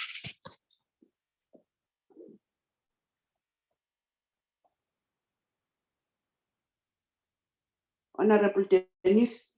Chairperson, thank you. Thank you for the opportunity. I'll just switch my camera off. Okay. I would like to welcome the presentation and all the hard work that has gone into it. It's quite a task. I noted going through the presentation of all the hard work that was done by all the divisions within the department. Chairperson, I want to start off with a mandate, and it is said within the mandate that the department must provide leadership. And I noted in the slides further down with the funded vacant post, the department have dealt with that in the previous meeting, but I hope all the vacancies advertised is dealing with that, Chairperson, because we need leaders to provide leadership. If I can speak to the mandate, that's what I wanted to say. If there are vacancies, as the other member said, at a high senior level, then it's difficult to provide leadership if that vacancies are not filled by the same leaders that we are looking for. Chairperson, I want to comment just on slide 13 about the people with disabilities, and I think this is a national challenge that is been coming on for years, that we are not meeting the targets, particularly at senior level, particularly for women or disabled people. And I note the 5-year target, but I hope that we, before the end of the term, will be able to at least reach that target. Chairperson, I wanted to also just to, in terms of the public, slide 14, public opinion on on racial relations. Want to ask why we're only dealing with 2018, 2019 stats and not having a more updated stats to see how we can enhance social cohesive society. Chairperson, I want to comment on the on slide 20 on SARA and SA Roadies Association. I note the court settlement and that the department indicated that all agreements of 2014 was implemented and all the obligations was met. Despite what the other members are saying, I think we are staying within our lane in terms of our mandate and the responsibilities of this committee. So I'm pleased that to say that the department has given us a full report on SARA. Chairperson, I wanted just to speak on the slide 26, 27, 28 on the jobs. Very encouraging to see the target of the 1 million jobs of 6%. But I want to know if the jobs is direct or indirect. The PS is mostly from outside. If the department in the graphs indicate that most of the money will go outside, I expect that most of the jobs will come from outside. I also want to support the member who have asked about the compact. And I want to know also why is this compact not signed? What is the benefit for us in having the compact? And why is it that the other clusters can't understand the benefit of signing this compact? It's not clear for me in that in the slides. Chairperson, I want to also make a comment on slide 32, and I note the good basis that the department, the strategic framework is planned, and the investment that goes into organized sports and recreation. But I want to ask to get more community involved. We maybe have a problem with fees and application in the process. So my concern is the affordability to get more community people involved in the structure of sports, not just social sports, where people are playing for entertainment, but there are good talents that must come through, but maybe the affordability and structures or redemption maybe is important, or Afrikaans say kwytskelding, from fees.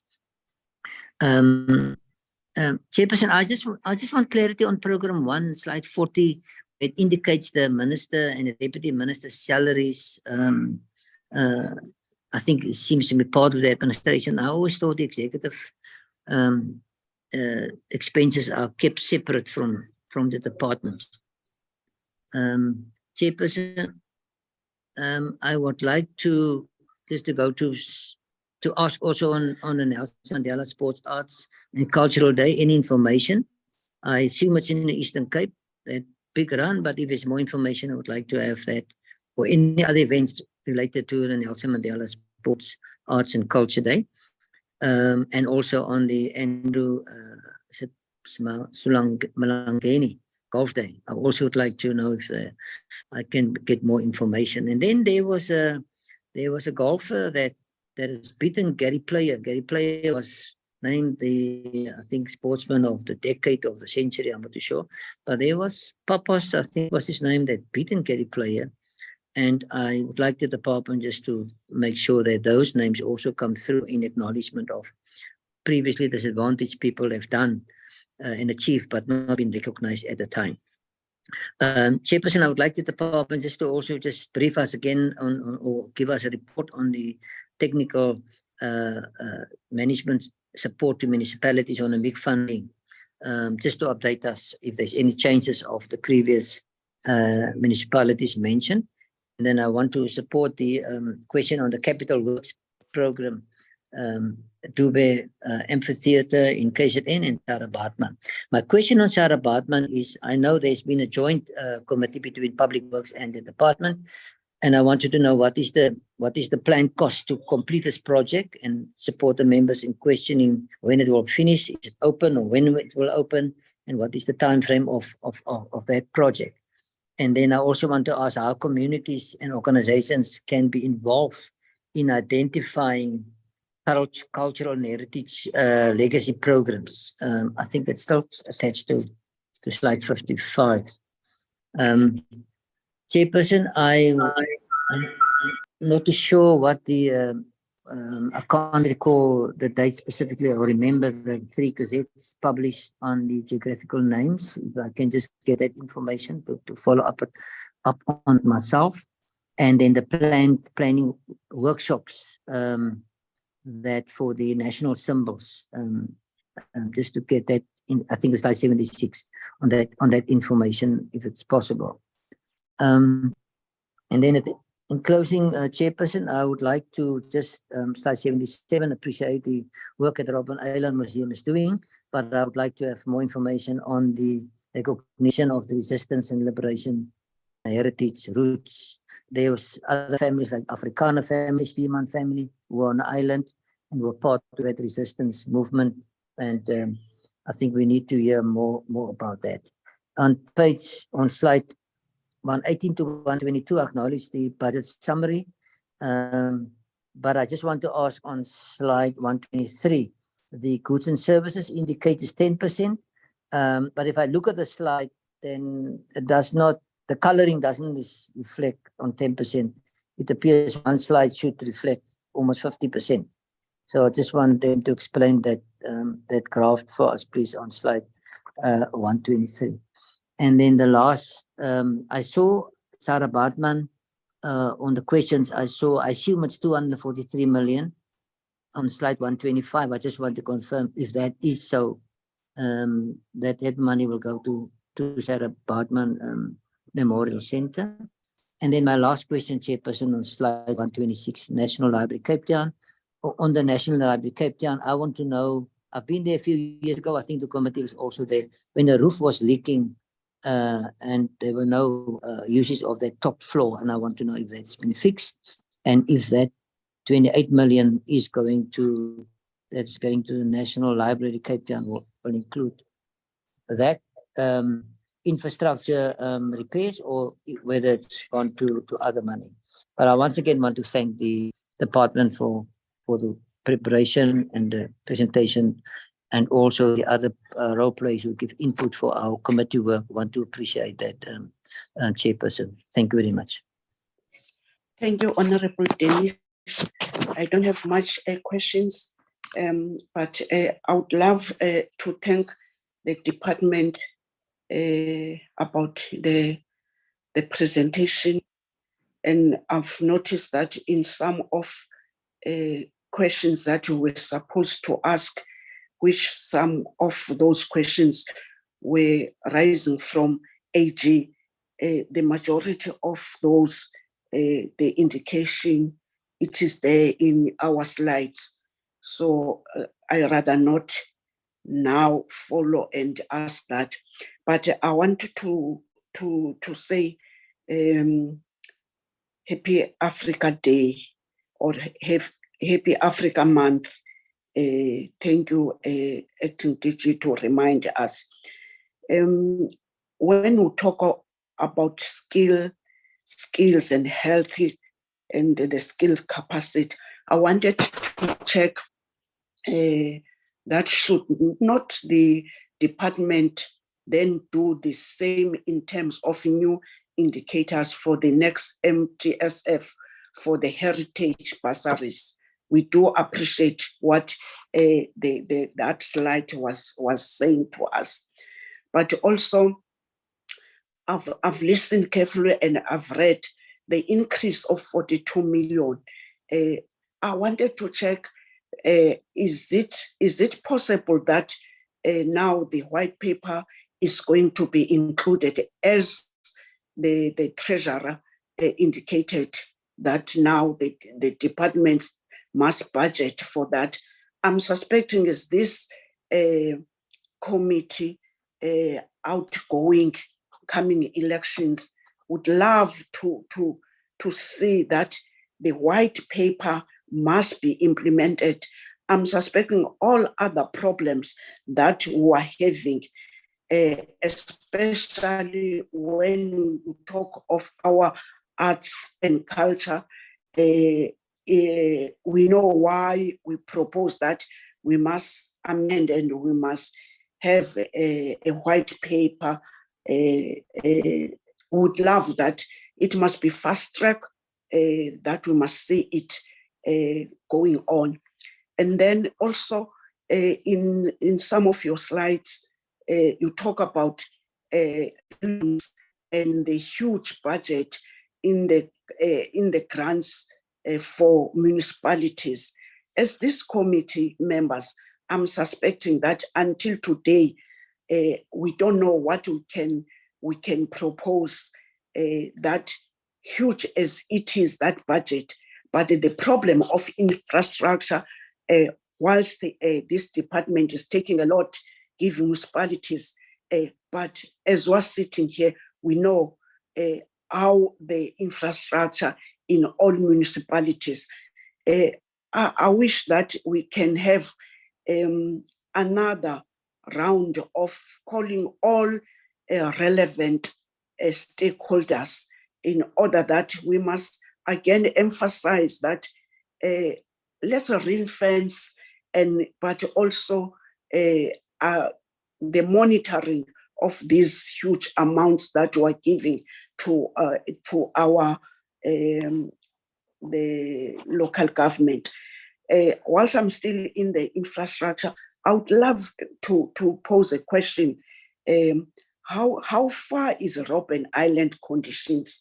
As this committee, we took an oversight and visited the Robben Island. It was appalling to see that that infrastructure, which the departments have a stake and bite, and the outstanding issues which were there. It was about the public works. I would love to check how is it now. I'm not sure whether we are late through the program of Parliament that is changing as well, our honorable members.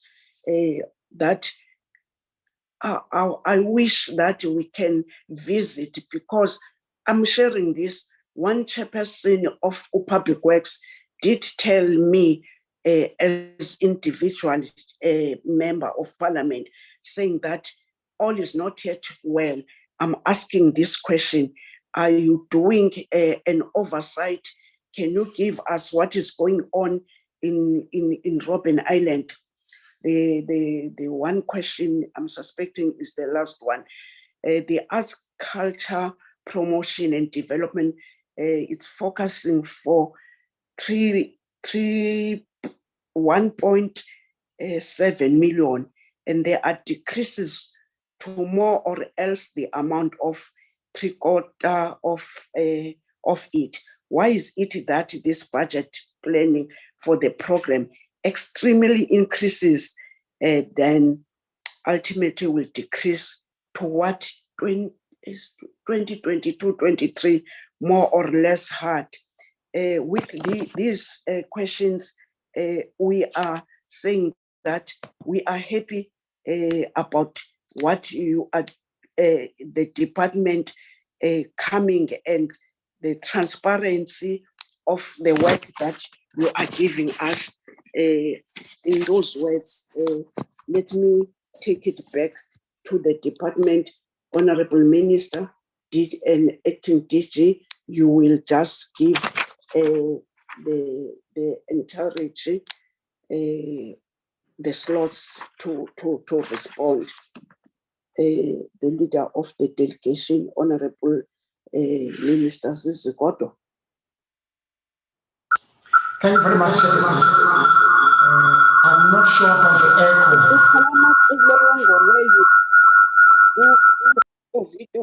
Video. Okay, try again.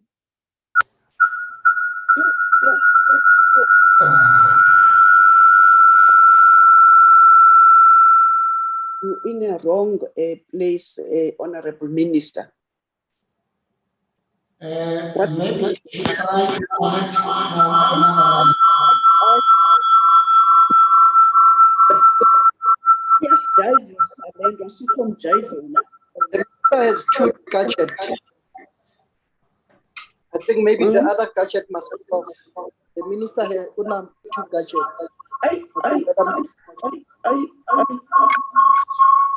I will switch off and join you using another gadget,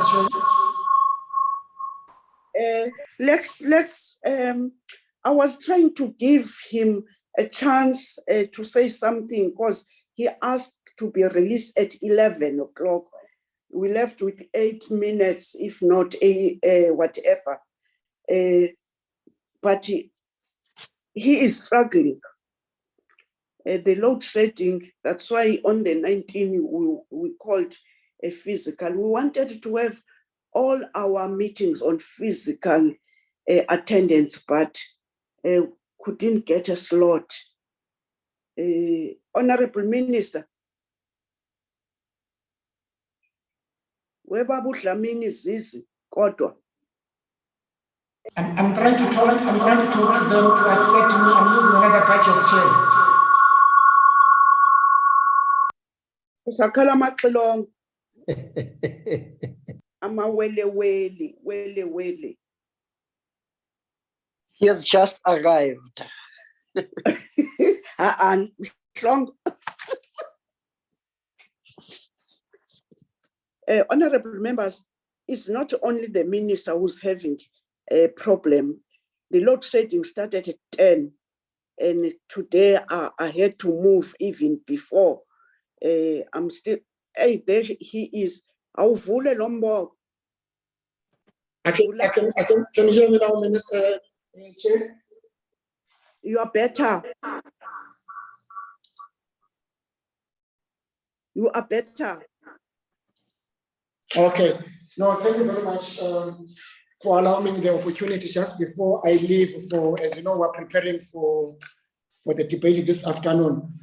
Firstly, just to say thank you to members for the overwhelming positive commentary on both the APP as well as some comments in relation to the budget. Thank you very much for those comments. But it's just for a few things that perhaps may need a response from my side. The first one, which was raised by Honorable Madlingozi in relation to the ambassadors. When I came in, there were sports ambassadors, which was the discretion of the minister to appoint sports ambassadors. I realized that perhaps it was only one side of the department. We should as well have ambassadors for creatives. We could as well have ambassadors for goodwill, as the same way you have social advocates for social cohesion and so on. These are the people, eminent South Africans, who in their own right have played very important role, either in sports, in arts and so on, and therefore their role, although the department, I've asked the department to develop a conceptual framework which will talk to the issues that Honorable Madlingozi is raising. But these are individuals who are known, who will amplify the policies and the vision of the department on issues of nation building, on issues of social cohesion. I've already identified few in the creative space who in the past, like I said, they were that I found who were in the sporting fraternity. So it's quite an important program, I must say, if you look at the role that they continue to play. The second one, with regards to, maybe I should just start by making this point, Honorable Chairperson. The budget given to the department is not enough. And I appreciate the point by Honorable Zondi Nondaba, the budget is well balanced. It's a very delicate and difficult balance to make in a budget as small in the department if you look at against its broad expected mandate and the challenges that are facing us at the moment. If we were to locate the role of department, sports, arts and culture in the context of the society and the country and the nation we seek to build, I don't think it has been elevated, including the budget, to meet the challenges. One of the discussions we have had, certainly I have had with the president, is a possibility that we must have a discussion about, firstly, what is the role defined and what is an expected role of the department and what budget? As you know that this, the cluster itself does not sit in a MINBAG, which is the Ministerial Budget Committee, which decides about allocation of budget, which is quite unfortunate, given the fact that in the social cohesion and the nation building and the country was still building, this department is at the center, is like a heartbeat of that country, but unfortunately is not sitting at the at the high echelons that decides about budget allocation. We have raised those issues. If you look at, for an example, just the issue of sport, Honorable Zonde raised the issue about rural sport and so on. It's a huge challenge in South Africa. And the issue about rural sport, infrastructure in particular, you need a huge budget for that. It's a historical factor that you must address. When we talk about redress, these are the issues you can't address just by making statements. If you look at the rural sport infrastructure in the rural areas of Kwamsinga and everywhere else, they'll need a budget. The issue about the filling of vacant posts, particularly of the DG, is very at an advanced stage. And work has been done. We're just waiting now for, if you like, a minute which must come from the presidency. We've already engaged with the Minister of Public Administration. Enough work has been done by the department from a corporate service point of view. We should have, if I'm correct, we should have the advert out by end of this week, or this coming weekend should be out, of the Director General. We appreciate the agency, as well as we appreciate the commentary of the agency from the department. Njomani asked something about the birthday of somebody else and so on. Njomani, we don't organize birthdays. What we do organize is stakeholder engagement. However, if anybody in Njomani, including yourself or any member of parliament or any prominent person who may invite me as a Zizi, not as a minister or on behalf that the department's take on, I will attend, and I do attend many. So what we had was an engagement of stakeholders. And in that engagement, of stakeholders, there was somebody who was not necessarily being organized a birthday that we need. I joined to celebrate him, separate to or parallel to the meeting of stakeholders. So there is no government department that has got an item called birthdays. In the same way, there is no government program that is called creative ambassadors. I just thought I should explain those issues. There was an issue raised, the issue about EPGs. EPGs are quite important. I don't think we must undermine their work. You must remember when we started with regards to transformation targets. Earlier in the years, we spoke about targets in transformation and so on, and they were abused to the maximum. And we decided to move away from quotas at that time, because some of these quotas limited the potential and excellence of certain national groups.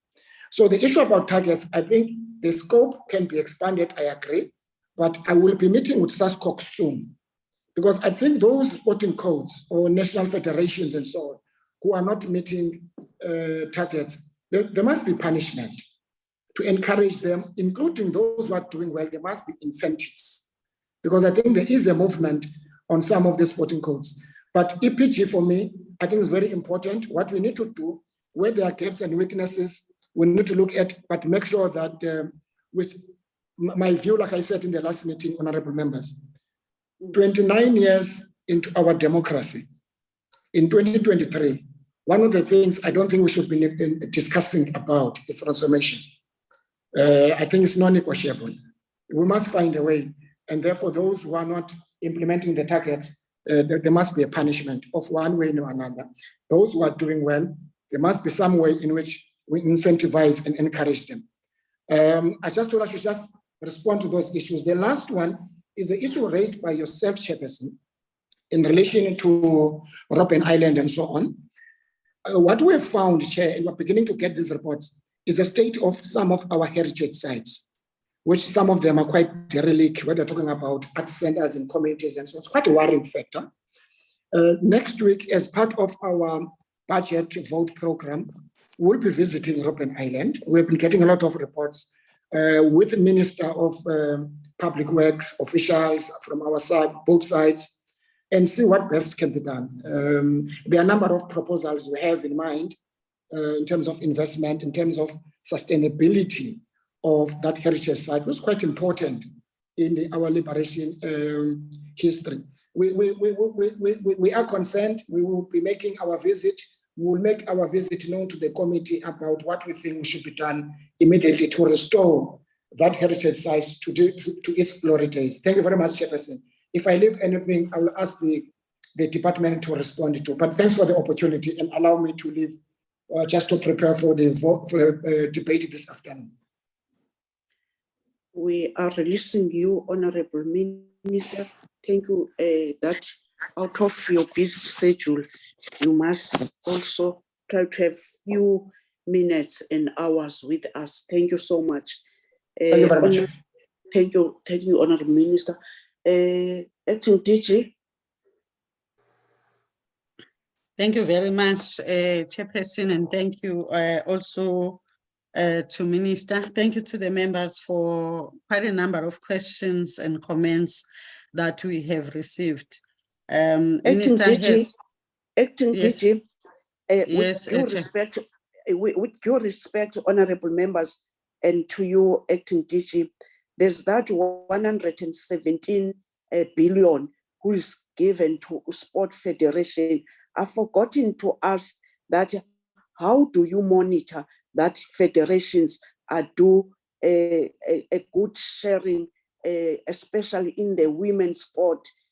I can't mention all the women's sport, but you have a tennis, you have a netball, you have a rugby, and I'm not sure, it's not about you who must tell what must they do, but if we are giving such a huge amount, would love to give you this task that would love that you must monitor, because these federations, others are very progressive. They've been there having sponsorship, but about 3 women's sport that I've mentioned, would love that.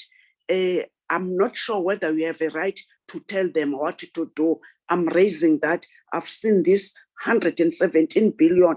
I'm sorry, honorable members, to do that. Thank you, Acting DG. Thank you very much, Chair.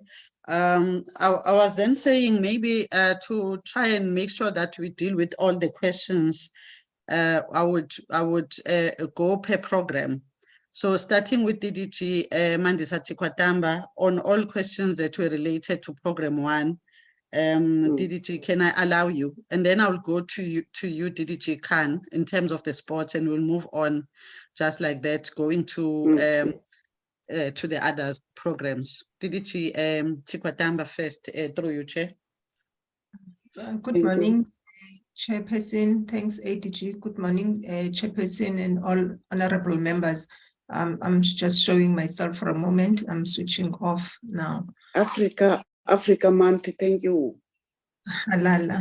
Okay.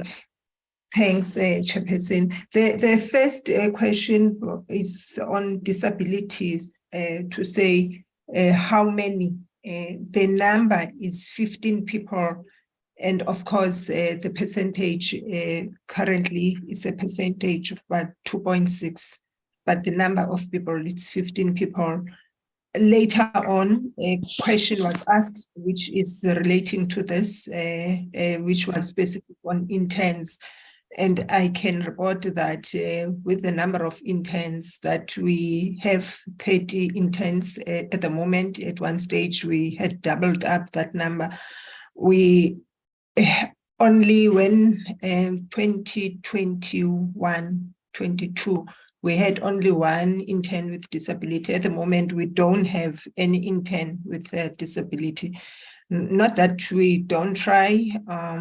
For example, now we are trying to work with the organizations, having realized this gap of people with disabilities. And we are also trying to see if the Department of Women, Youth and Persons with Disabilities cannot assist us in our processes when we are recruiting. Maybe we can use some databases from them.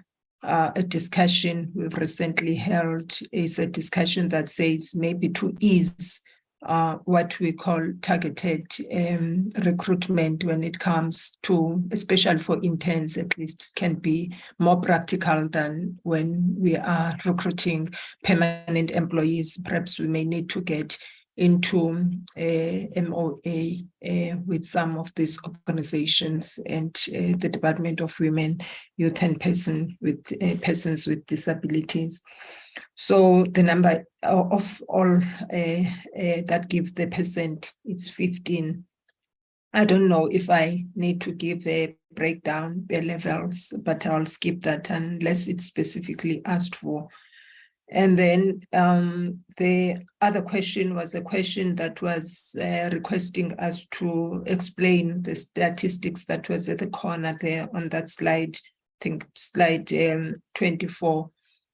Those are the averages that we've had as we were working as of 1 April to say what's our baseline as we are starting with this plan, averaging the periods before.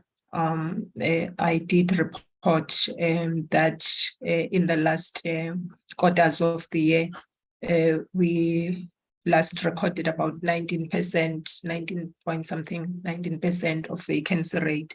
So if we take the whole period, of course, that is close to where we had started in terms of 20% in the period of since when we were established. So we roll back to the 20% in terms of these averages.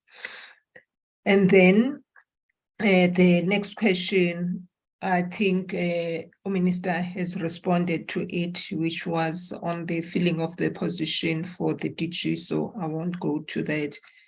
A link to this, pardon me, I did not get very well what was specific in the question on slide 40. The question sounded like salaries of the ministries. Why are they kept? Mandisa, Yeah. you must be aware that we don't have enough time. That's what we've done even to acting DG. Try not to relax, try to be faster, because and each and every program has got so much questions. So you are a bit relaxing, please try to be faster. Thanks, Yes. ma'am. Then the last one, having said that one, maybe we'll come back to it, was on social cohesion. The delays on the signing of the compact are delays, firstly, delays that come from NEDLAC not following our process as government, because to NEDLAC, a number of compacts come to be presented or an intention to come to present them. It's tabled. At this point of us submitting the compact to NEDLAC, there was as well the economic compact, and NEDLAC thought now the social compact is replaced by this economic compact.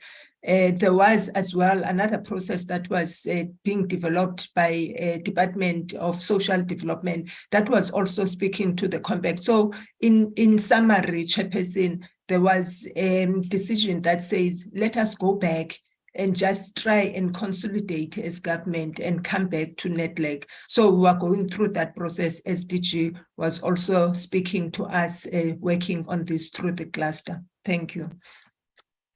Thank you, Mandy. Acting DG. Thanks, Chairperson. Program 2 will be taken by DDG Khan. Thanks, Mandisa. Good morning. Good morning, Chairperson and honorable members, and good morning, AGG and colleagues. Chairperson, I'm going to answer as many of the questions as possible quickly. I do have the chief directors who can give you the technical details as well for some of them. So I'll quickly respond to some of the questions and then also pass on to the chief directors of the relevant units who will then respond to some of the very specific questions. Let me start off firstly, Chairperson, with a question asked by the Chairperson around the 117 million. It's 117 million, not billion, Chairperson, that we have allocated to the sports federations. It is 117 million may look like a lot of money, but we actually have to spread it to 60 sports federations. So there is a finance and non-financial framework that we have, and we also have an allocation in terms of various categories of sports codes that we allocate the funding for. How do we monitor women's sports? Some of them are very progressive. Chairperson, you will know that there are specific codes of sports where we only allocate funding to women, which is rugby, cricket, and also football. And we have seen that, you know, our approach to the codes like football, we started with football, where Banyana was given, there's allocation for women's football in general, but there was a specific allocation towards Banyana because they were doing so well. And we believed that we needed to start this process of professionalizing a women's league. And hence we invested in them, where we gave them over 3 years, 5 million rands towards the establishment of the National Football League. And that investment actually benefited them so that they now got a sponsor for that league. And you can see that, you know, that investment is actually reaping the benefits. The same Chairperson, we've given cricket, only the women's cricket team. The women's cricket has been getting funding from us and school sport. So that investment has now seen the women's Proteas. Cricket themselves have invested in them as well in terms of giving them contracts. And they've also now, I mean, look at their successes in the Women's World Cup. And further to the World Cup, we're now investing in them to get that professional league going in the next 3 years. So we have made an investment in that. Rugby, the same thing is happening to the extent now for the first time, the Blue Bulls are going to announce tonight their professional women's league, you know, contracts being awarded to about 35 young women. In our school sport program, we have more young girls participating. How do we monitor them? As I indicated, Madam Chair, we have a framework. We have a SLA that we sign with them on a quarterly basis. They give us their reports. We actually attend their events so that we can see what's happening at the events. We attend their governance meetings, and we have one-on-one interactions with them. Where there are challenges in many of the codes of sport, without interfering, we're actually getting there and support them to actually ensure that those challenges that they have, we try and address them as well. Madam Chair, the issue of the, I think the Minister has spoken about the EPG, the issue of the school sport and the number of participants. I think, Madam Chair, we must be, I know as the Minister says, our budget is very limited. We are doing much of the school sport interventions through our conditional grant in the provinces. If you look at the district, the participation in school sport championships at a district level, we actually exceed our targets. At the national level, yes, it's a bigger event and we can only cater for 5,000 schools because of the cost of running major national events. So within the budget, that's how much we can cater for. But we are looking at, we have been approached by some of the private sector. We are in discussions with them to see how they can assist with the school sport program.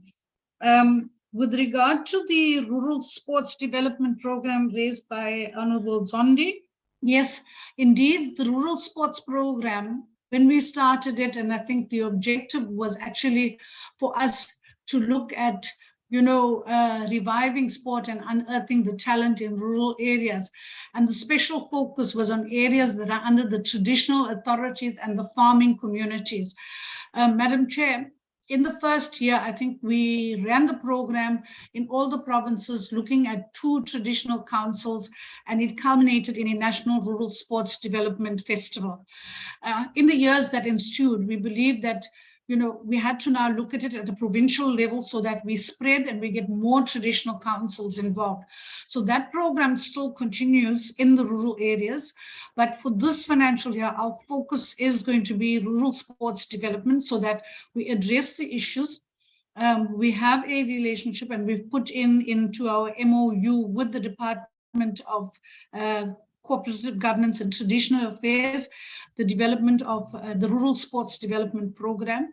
We've also asked provinces in terms of the evaluation report for the conditional grant this year that they must indicate to us all of the efforts that have been done in the rural sports development. So it will inform the work that we're going to do going forward with the Rural Sports Development Program.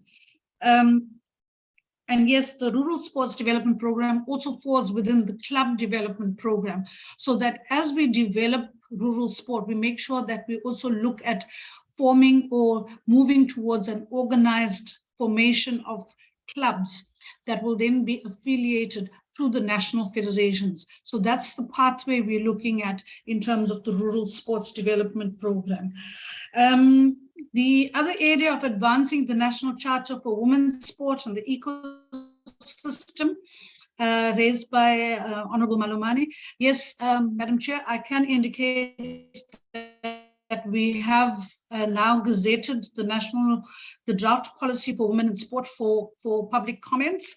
As I've indicated, there are dedicated codes of sport that focus where we're only providing funding for women's sport. There's also within the federation support that we are based on the Transformation Charter and the dimensions. There's focus on equity. The school sport program is highly focused on ensuring that there are codes of sport for both girls and boys. And historically, Madam Chair, there are more girls that have been participating in the school sport program than boys. Our focus now with the Netball World Cup, there are many legacy projects that are involved, whereas in our the multi-purpose sports courts that are being provided as part of the legacy of the Netball World Cup, there's 2 courts that are being built in those identified schools, and one is specifically for netball, because we realize in the multi-purpose sports courts, there are too many codes of sport, and you find the girl child being left behind, and hence as a legacy of the Netball World Cup, there's a dedicated sports court for netball and for girls. With regard to the safeguarding policy, yes, we put it deliberately into our own area of work. Chairperson, as raised by Mam Van Dijk, because of the fact that it is our initiative and efforts in terms of GBV. We know that there's a lot of initiatives that we do that speaks to advocacy around GBV and F, but for us, we also believe that there needs to be policy issues, and the safeguarding issues within the sports sector speaks to the issues of GBV, and hence we've taken the initiative.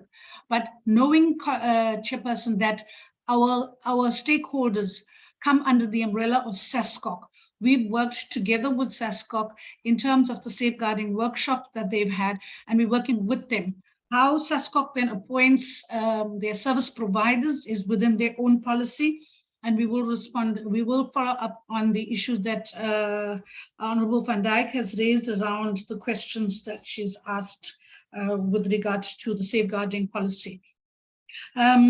With regard to the district development program, Madam Chair, I think in our APP, if you go to the actual document, it articulates per program. And if you look at program 2, we've indicated where we're going to roll out all of our mass participation, our community sports programs, as well as where all the infrastructure programs that we will be rolling out in the 2023-2024 year going forward, where those infrastructure projects are and which districts and which municipalities they are located in. Cape gets the lowest grant in terms of the conditional grant. Madam Chair, the conditional grant allocation is normally done in terms of the equitable share. So in terms of the equitable share, the Northern Cape gets the lowest funding in terms of the province.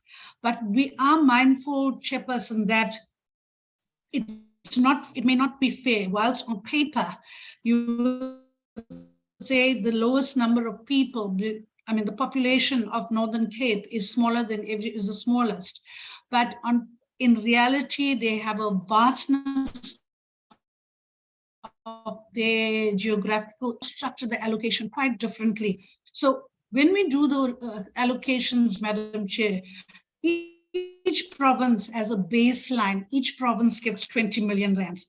Thereafter, we then apply the equitable share proportions to determine the remaining amount. In the case of Northern Cape, we've even gone further, Madam Chair, and we've asked Gauteng and we've asked KZN to actually sacrifice, 2 million rands from KZN and 3 million rands from Gauteng, which get the biggest allocation of the grant. And though that 5 million rand is taken out of those two provinces and we give it to the Northern Cape.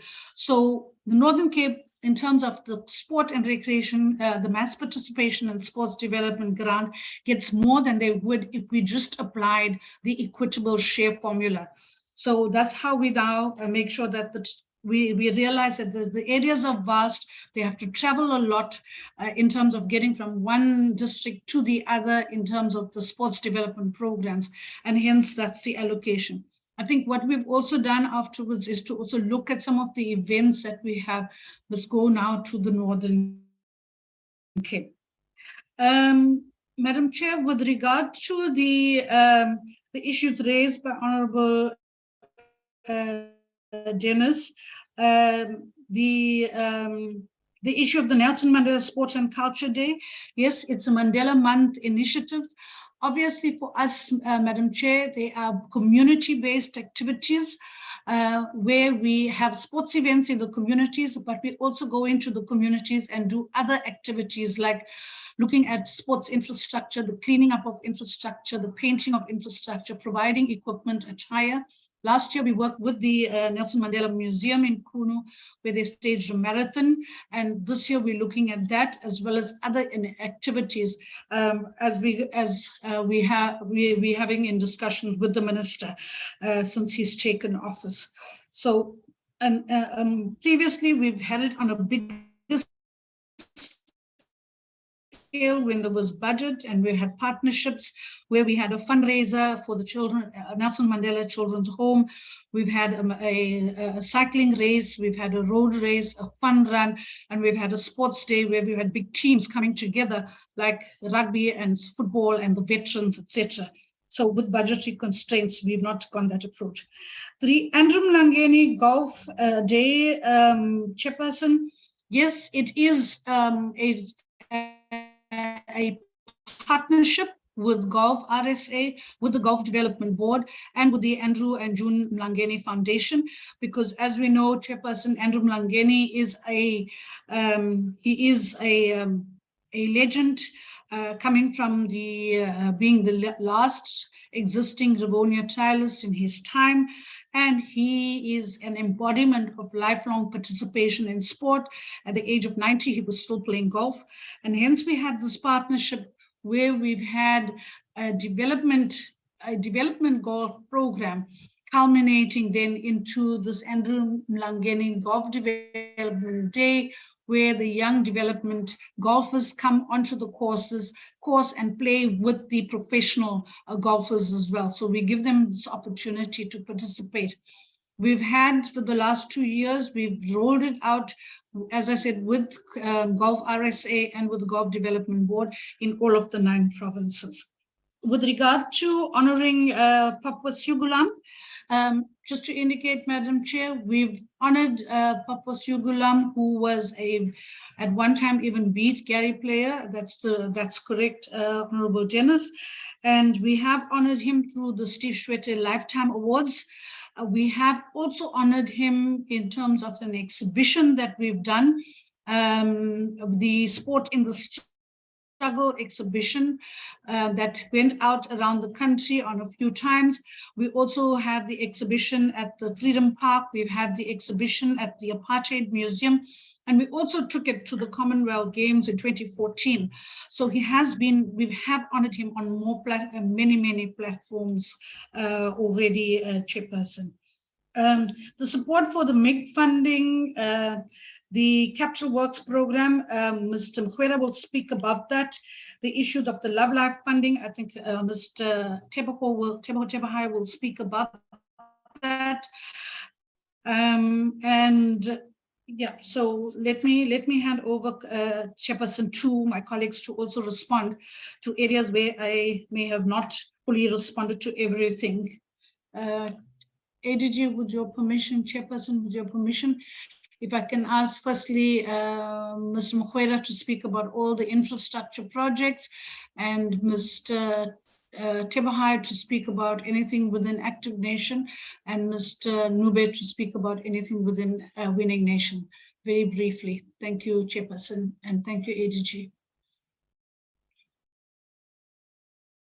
Thank you very much, DDG. I think through you, Chairperson, we will done, if they could just be brief, just fill in where DDG might not have covered. Lebogang, I know yours was a whole lot more, so can you go ahead on the infrastructure issues? No, thank you very much, ADG, and good morning to Chairperson and all the honorable members. I would first start with the... Thank you, former content advisor of sport, of our sports then. Thank you. We appreciate now that you are given this position that you are in. Congratulations. And he must come back, Chair. Yes, congratulations. He must come back.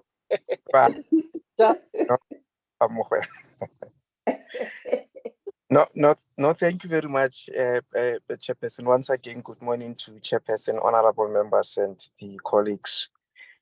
The first question posed by Honorable Mhlongo with regard to the composition of the Capital Works Committee.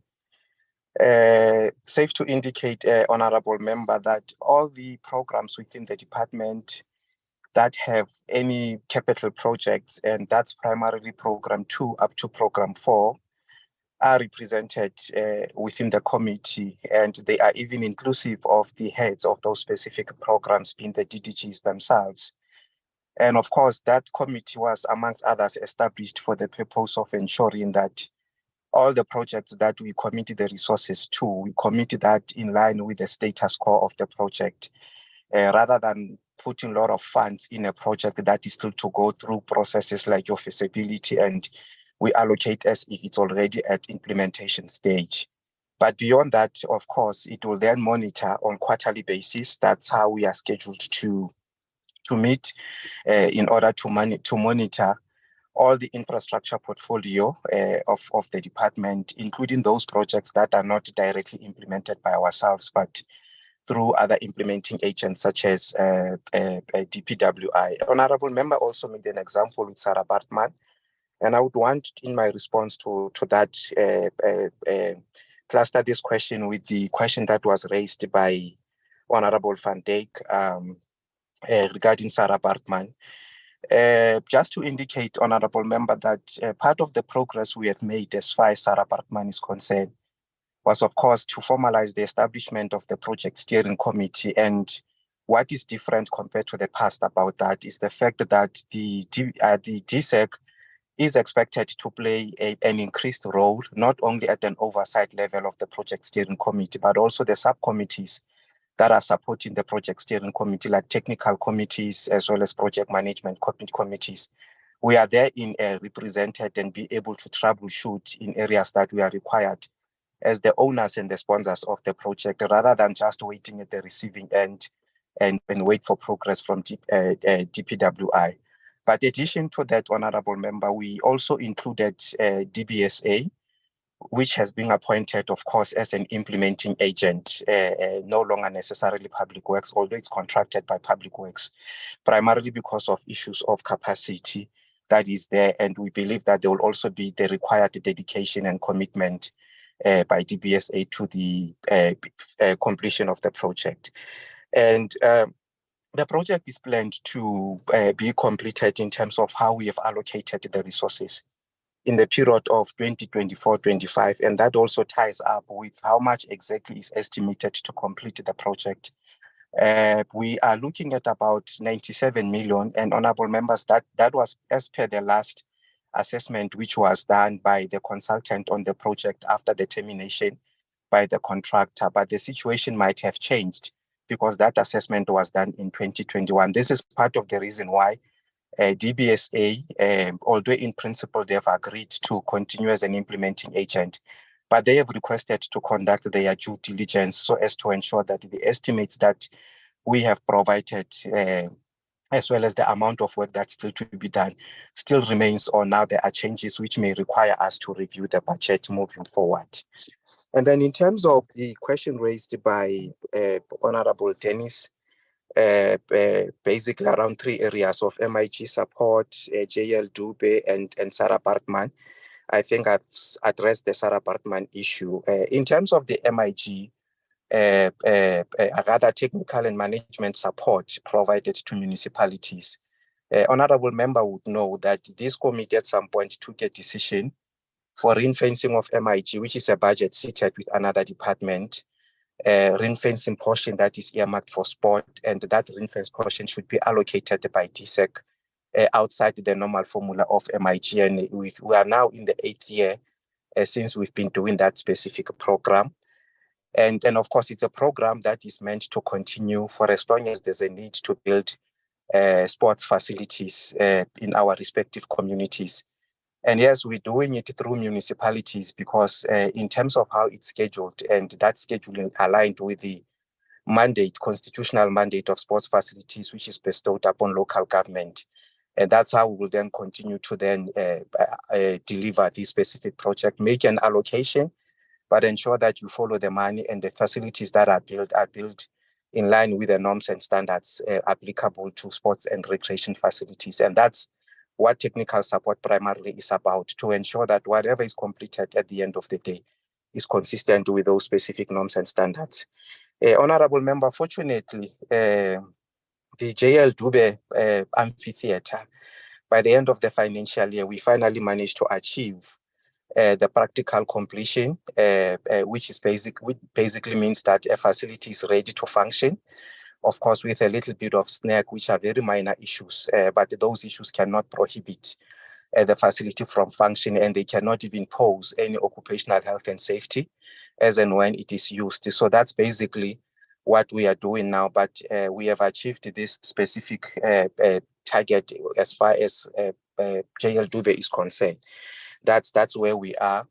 And then, of course, there is an intention moving forward to include other assets or items to the facility, but that will be a completely new project. So members should not be surprised that completion is reported and then suddenly again we come back and still report on this matter.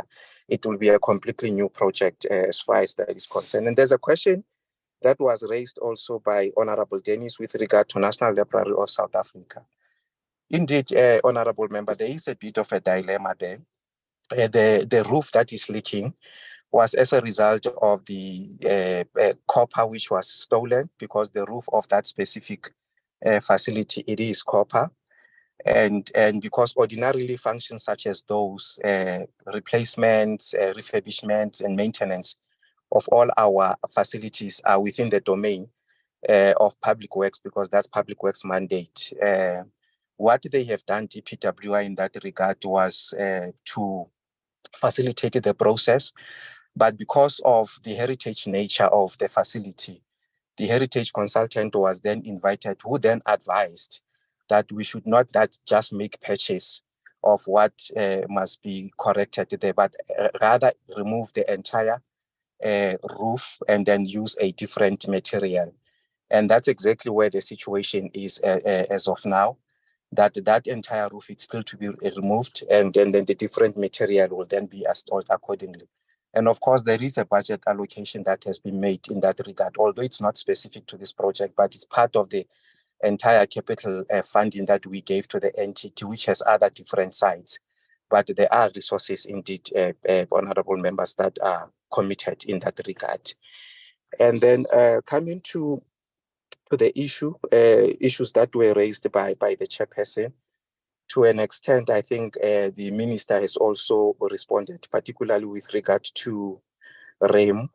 I should indicate, honorable members, that what we have seen in the past in the social media and so on, after the facility was somehow affected by or damaged by the storms, and we saw the roof materials, asbestos specifically, being on site and so on. And we remember that picture. The picture that we had back then, it was since corrected. And that picture was also unfortunate because when it was taken, it is when contractors were called to come and quote the work, and then they give the estimates as to what is it, how much will it be required. And I can report that those have been attended to. But of course, there were other challenges the last time members went there. One of those were the Bluestone Quarry. Members would remember even the historical significance or the heritage significance of the Bluestone Quarry. I think it was still under construction. In the last visit that we had with the Portfolio Committee of DPWI, that wall has been completed. And those repairs that I talked about, which were caused by the storm, they were also repaired. But I should indicate, honorable members, that the honorable members will also get to hear from REM itself when it presents that there are so many other things that were supposed to be done by DPWI because maintenance is within their mandate. But they were not doing those, including, amongst others, it's issues like your interpretation and visitors center that had to be refurbished. That was supposed to happen. It did not happen. But as a department, we then had to capitalize that specific maintenance because it was a matter that needed attention. And due to the intervention of DSEC, some work has been done. With regard to issues of wastewater treatment as well, there is a project underway. It was also a challenge, and we converted what's supposed to be a maintenance project into a capital project, as well as the refurbishment of the houses and so on. We've been making that progress as far as those are concerned. Just on the last issue, Chairperson, but that is not to say there are no challenges. There are still problems there. For example, the issue of a desalination plant, which is meant to ensure a sustainable water supply on the island from the ocean itself through the reverse osmosis process. There is a desalination plant, but it is no longer functioning. And the only reason why it is not functioning, honorable members, it's precisely because of Public Works is not doing what it's supposed to do. And that in itself now compromises even the operational budget of DSEC, because they had to resort to, or rather of REM, they have to resort to other means of ensuring that there are sustainable water supply. Likewise, with the issue of power supply, regardless of the existence of an electricity plant, a solar plant that is there, and the batteries that have been installed and so on, not all the units are functioning accordingly that are supposed to be supplying electricity there. And it then put a lot of pressure on other alternatives that REM has established. And the reason why that is not functioning accordingly is precisely because, again, of the maintenance issues. But what the department has done, like it has done with other projects, it looks at those alternatives of trying to capitalize what's supposed to be maintenance project. But in the last visit we had with the Portfolio Committee of DPWI, we got a clear commitment that in a space of 3 months, the total facility management company will then be appointed, which is supposed to be dealing with these very same issues that I'm referring to. And once the company is in place, all these matters will then be resolved accordingly. It's a matter that we are, of course, still to see moving forward, because this matter of appointment of TFM, it has been dragging for quite a while, Chairperson. I think I will end there. Thanks very much. Thank you. Thanks, Lebogang. Through you, Chair Tebogo, the Chief Director, and Simpiwe will just add to whatever DDG might have left out. We'll then move to the CFO after them, Chair. All right. Thank you, ADG, and good morning, Chair, and good morning, honorable members, and good morning, colleagues. I'll switch off my video as well. Just wanted to show my face. Thank you so much. I'll be very quick. Okay. Chair, if you'd allow me, I'll be very quick on two matters.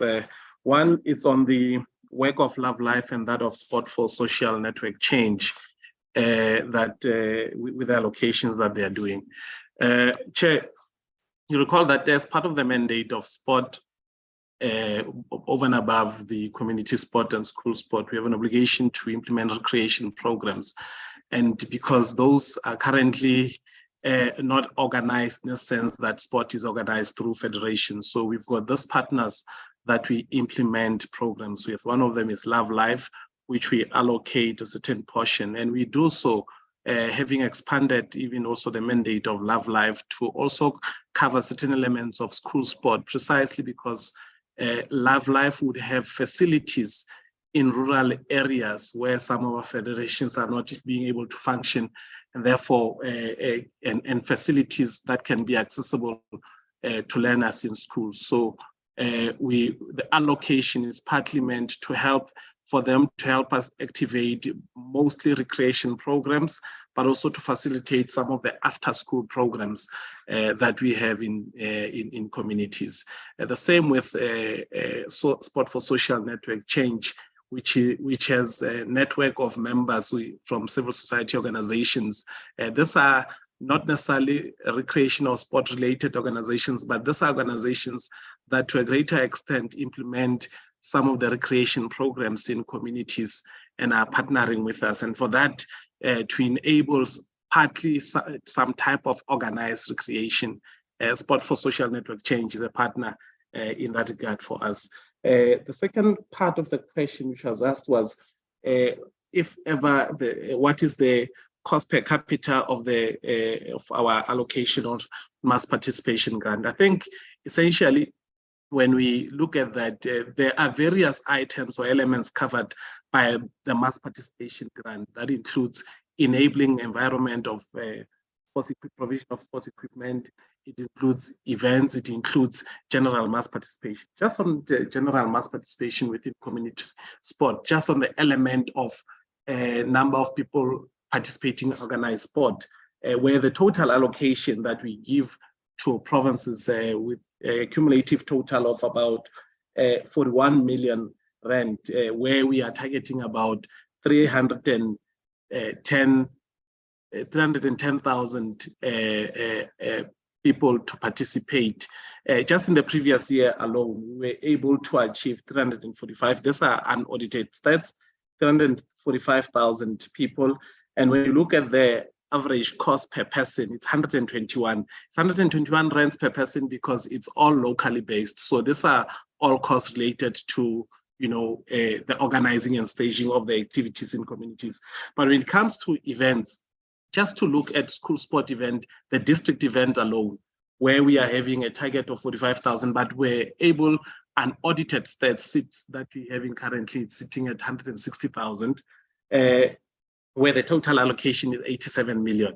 We are looking at a 546 rands per learner that is participating at district championships. Of course, it's a bit slightly higher than at the local level because there are transportation costs and meals that have to be factored when staging the district events. But on provision as well of sport equipment and attire, where annually we're targeting 2,500 schools, hubs, and clubs. We are currently sitting at an unaudited stats of 3,676. And we can safely say that with a total allocation of 81 million for provision of equipment and attire to schools, clubs, and hubs, on average, a club or a school or a hub is funded at about roughly 22,000 that is meant for the equipment and attire. What we might have to do with this one is just to make a comparison between when we had the transversal, when we did not have transversal tender last year and previous years, as to whether there has been a slight change of the cost. But on average, that's what we are looking at in terms of what are the costs per capita of the many various things. There are other things I have not considered here, that is training that we are providing, but also dedicated to club development and the number of clubs that we are really supporting in terms of the participants in those clubs. But on average, these Thanks, are all the tents. Yeah. Thanks so much, ADG. Thanks, Tobo. We're just finishing on sport now. Chair Simpiwe, anything to add? Good afternoon. It's just good morning to the chair and the members of the committee and the leadership from the department. From my side, I will just add in terms of one area, which is disability and disability programs. Just to note, Madam Chair, that whilst we have in the department programs that we run directly, wherein disability is mainstreamed and constitute a sizable number, which is above 2% of required minimum average. We also have, in terms of work that we do with the federations, specific organizations that we provide support to, that we work with, that actually caters solely for people with disabilities. That is SASA II being Sports Association for the intellectually impaired. PD is Association for the Physically Disabled. And we also have DevSport as the organization that we provide direct financial support to. And we have also, Chair, sought to really assist Special Olympics, although there is a need for the two, SASA I as well as Special Olympics, to work together because they cater for the same target group. We do provide support to them to actually, support the athletes that they actually cater for. But within certain codes, support that we provide to certain codes, such as Tennis South Africa, there would be a portion for wheelchair tennis, as an example. So it goes with the other codes such as rugby and as well as cricket. So that really is the approach, Chair, in terms of disability. I just thought I needed to add that part. Thank you very much. Thank you, Chair. Still through you, we are going on to program 4. That is the heritage branch. There weren't that many questions, but there were some that the colleagues would address. I think mainly Ivan, it would be your area, if I can allow you. If Pulen wants to add, he can then add. Ivan, Chief Director Langeveld. Good morning. Thank you, ADG, and good morning, honorable members. Yes, indeed, there were not many, perhaps 3, if I could start and maybe combine the questions from Honorable Van Dijk and Honorable Dennis, both related to the Sarah Baartman Center of Remembrance exhibition and operations and when it will be operational. Of course, the operation and exhibition development is very much aligned to what Mr. Mkhwera has reported earlier on around the anticipated practical completion date of the construction, which is February 2024. So we also anticipate that the exhibition would be developed and installed by January 2024. We've appointed an exhibition development and museum development company, and they have done research and the initial design of the exhibition, and also done the concept for the exhibition. And have consulted quite extensively with the community and various groups related to the history of Sarah Baartman, but also the history of the Khoi and the San and the other groups of the other Khoi San groups, the other 3 main groups, the Korana, Griqua and the Nama, and are having workshops with small focus groups to actually develop and to design and develop the exhibition. And part of this is training of community members around various programs in terms of the development of the exhibition and the production of the exhibition, with regard to the production of text, images, the translation, the printing, the audiovisual production, and the sourcing of relevant objects for the exhibition. And we anticipate that the exhibition will be installed from 1 November to 16 January. Simultaneously, whilst that is happening, there is then the issue of governance, appointing a council for the museum as soon as it is opened, towards its opening. The declaration of the Center of Remembrance as a declared cultural institution from November to January 2024, and the appointment of the council and initial staff culminating in January 2024. That is in essence the plan, the roadmap towards the development of the content, but also the operations and programs of the Sarah Baartman Center of Remembrance, whilst Mr. Mkhwera and his team is finalizing the container, which is the structure and the construction.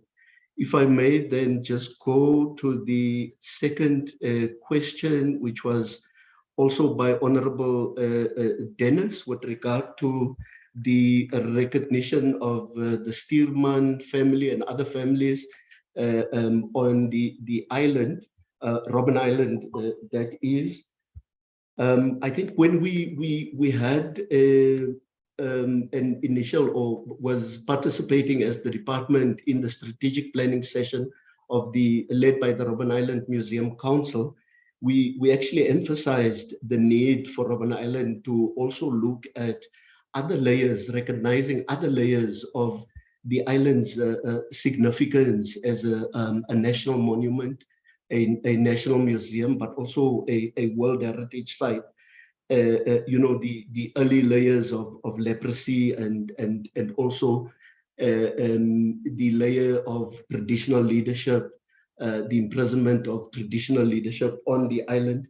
And I think we congratulated the island on the cleansing ceremony that it had on the 16th of December as part of Reconciliation Day, where it had a cleansing ceremony recognizing the traditional leadership layer of the significance of the island. And they had the Korana as the main group participating in the ceremony, led by the Ubaha, or the leader. And Ram has also indicated subsequently that it is in the process of developing and signing a memorandum of understanding with the National House of Traditional and Khoisan Leadership to collaborate on the recognition of the traditional leadership layer of the Robben Island's significance. Robben Island is also tomorrow launching the decision by the council to declare this year 2023-24 the year of Robert Sobukwe on the island, and the ceremony is taking place tomorrow. So as the department will be monitoring very, very closely REM's efforts to recognize all layers of its significance through its strategic plan and also its reporting on that strategic plan, but also our own participation in those programs. And then there's one question, I think, by Honorable Chair, if I heard it correctly.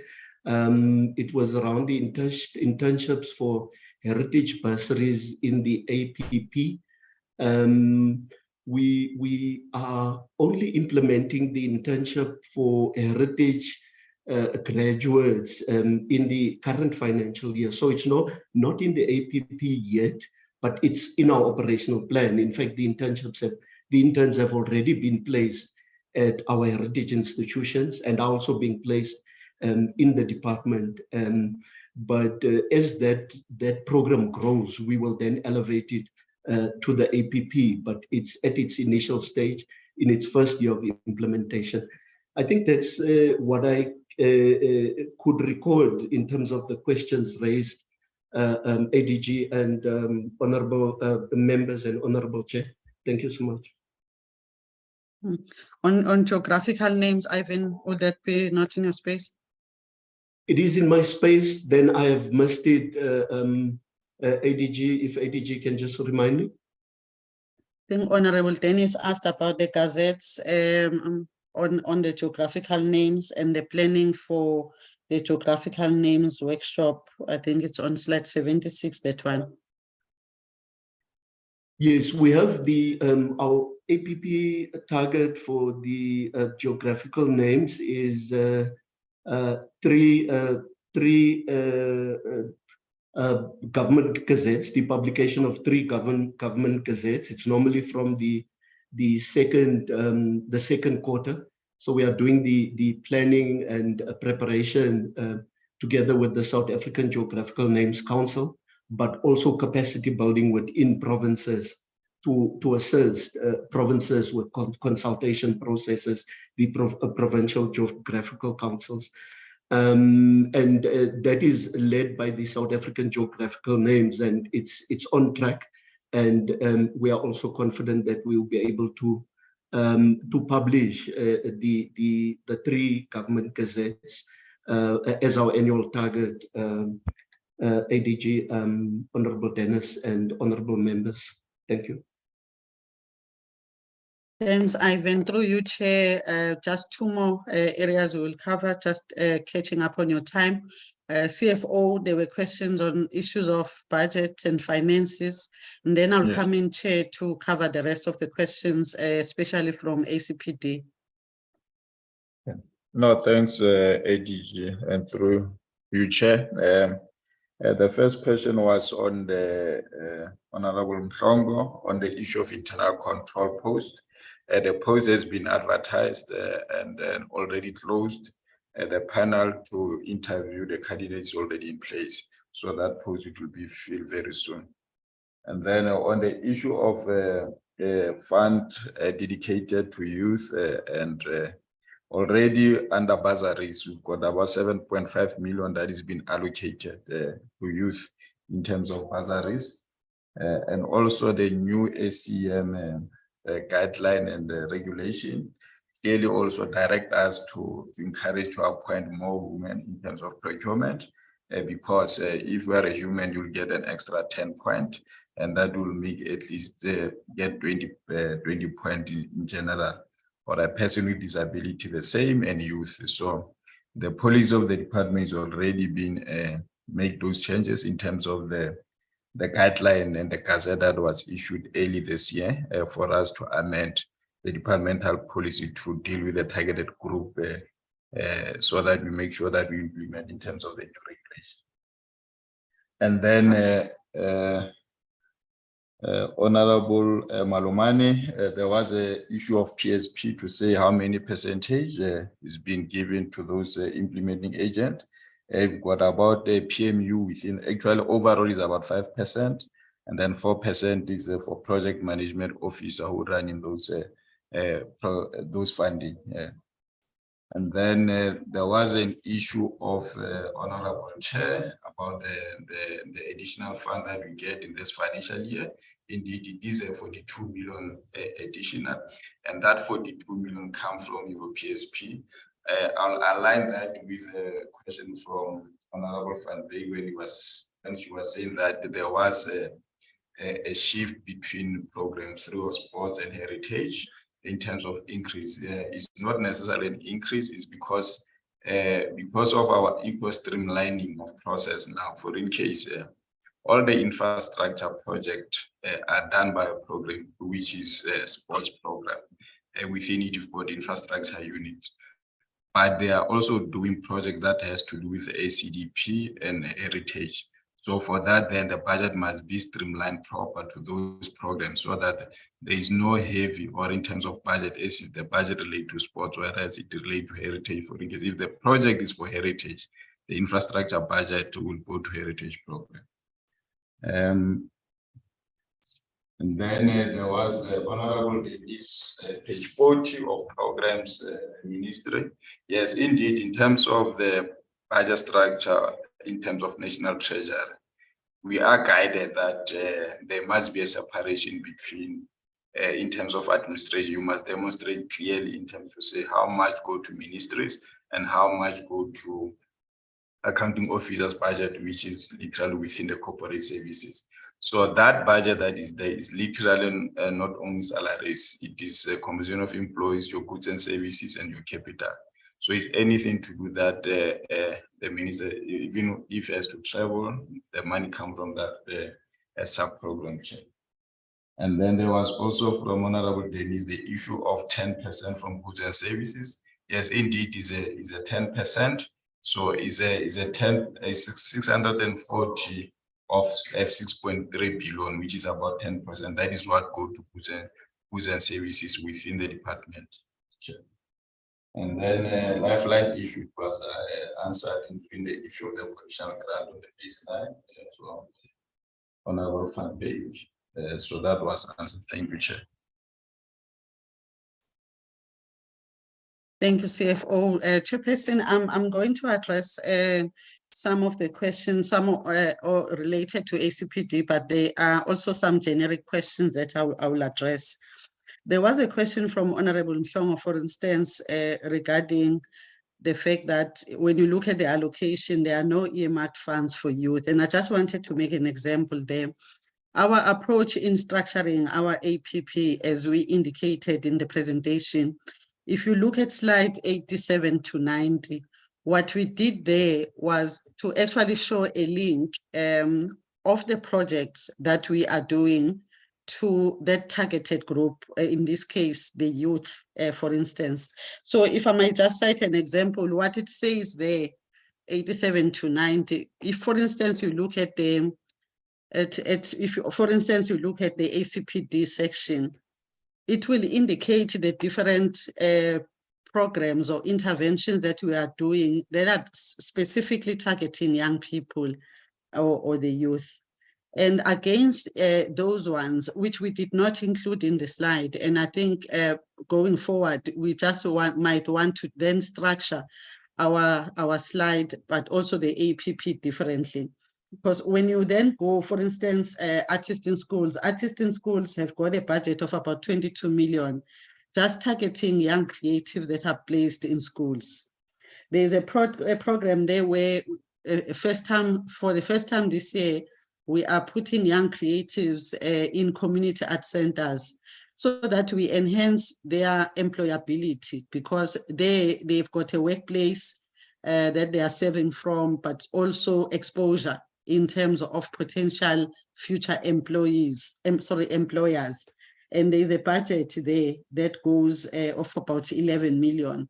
So I'm saying, Chair, you would not find just in our allocation something that just says allocation for youth, but we are specifying the programs. And as you go further, you are able to see in each program how much actually is set aside for each of those particular programs. But as I'm saying, going forward, we might want just maybe Mr. Makwela, if you are also listening, going forward, just to structure that slide in our APP differently so that the amount also reflects not just the programs.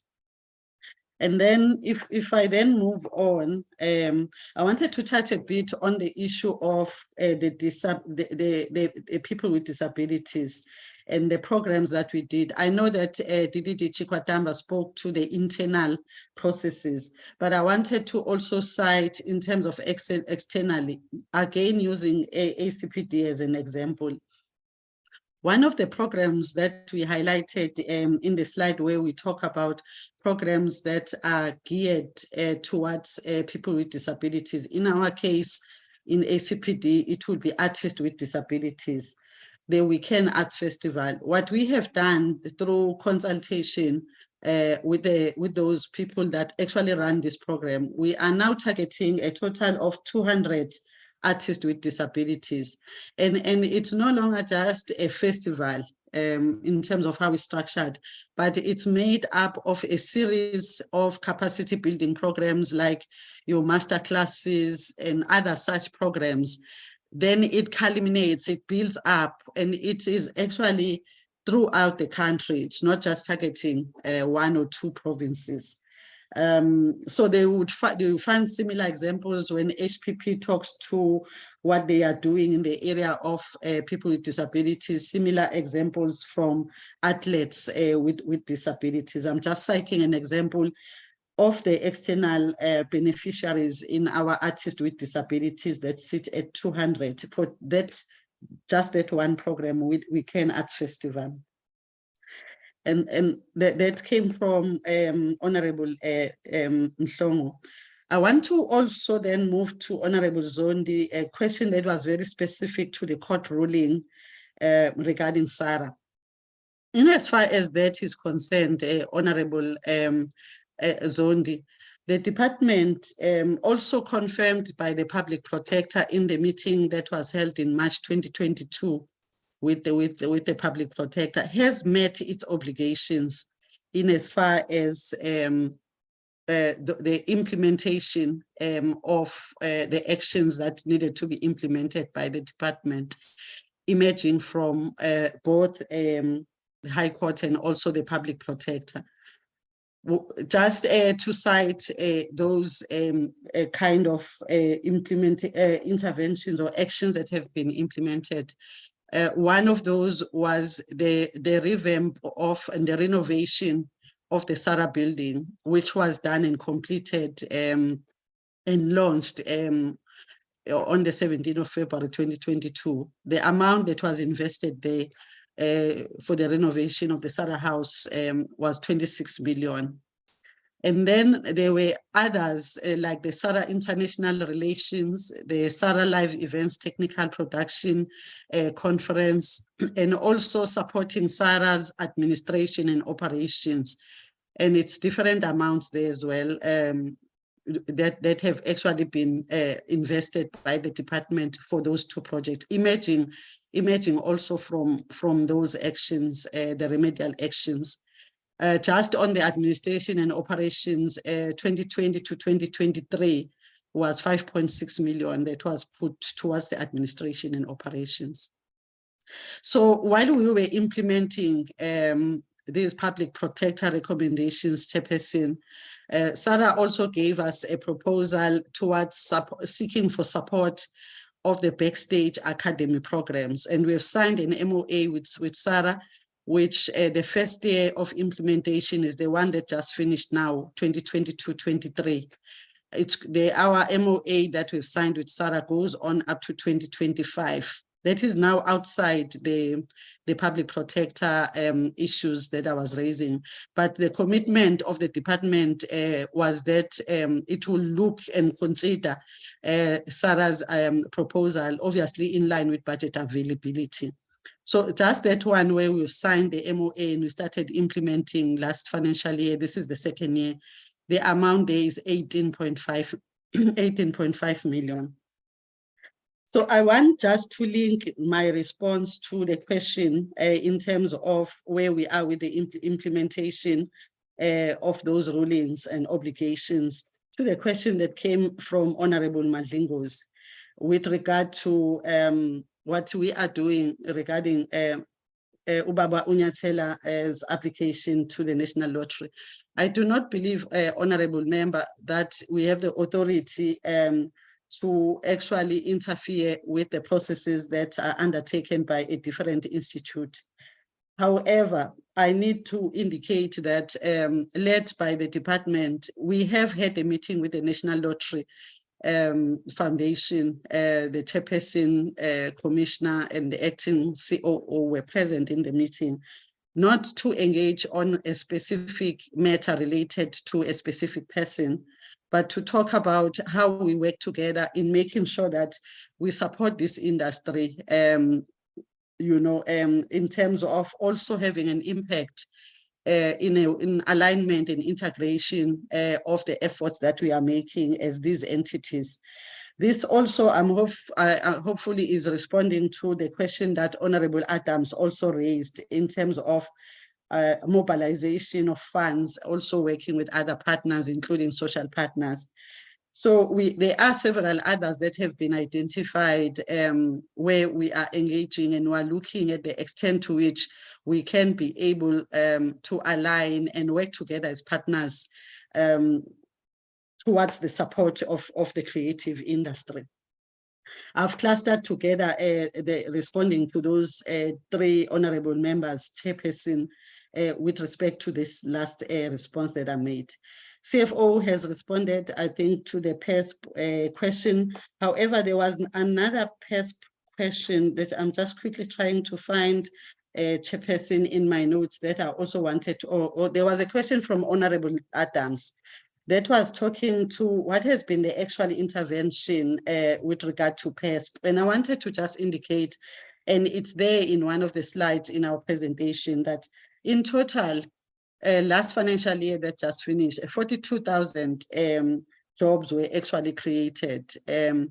And we are projecting about 48 in the new financial year. And I tie this response and this response to Honorable Adams' question to a response to also the question from Honorable Dennis around the nature of the jobs that we are creating. Remember, with the creative industry, the model that we use is the one that we call the multiplier model. It's an employment multiplier model. Yes, it is funding different organizations, and what we have strengthened this time around, especially with PESP, is following the money and going to do verifications in terms of the existence of those projects and actually being able to verify the numbers that are being reported on.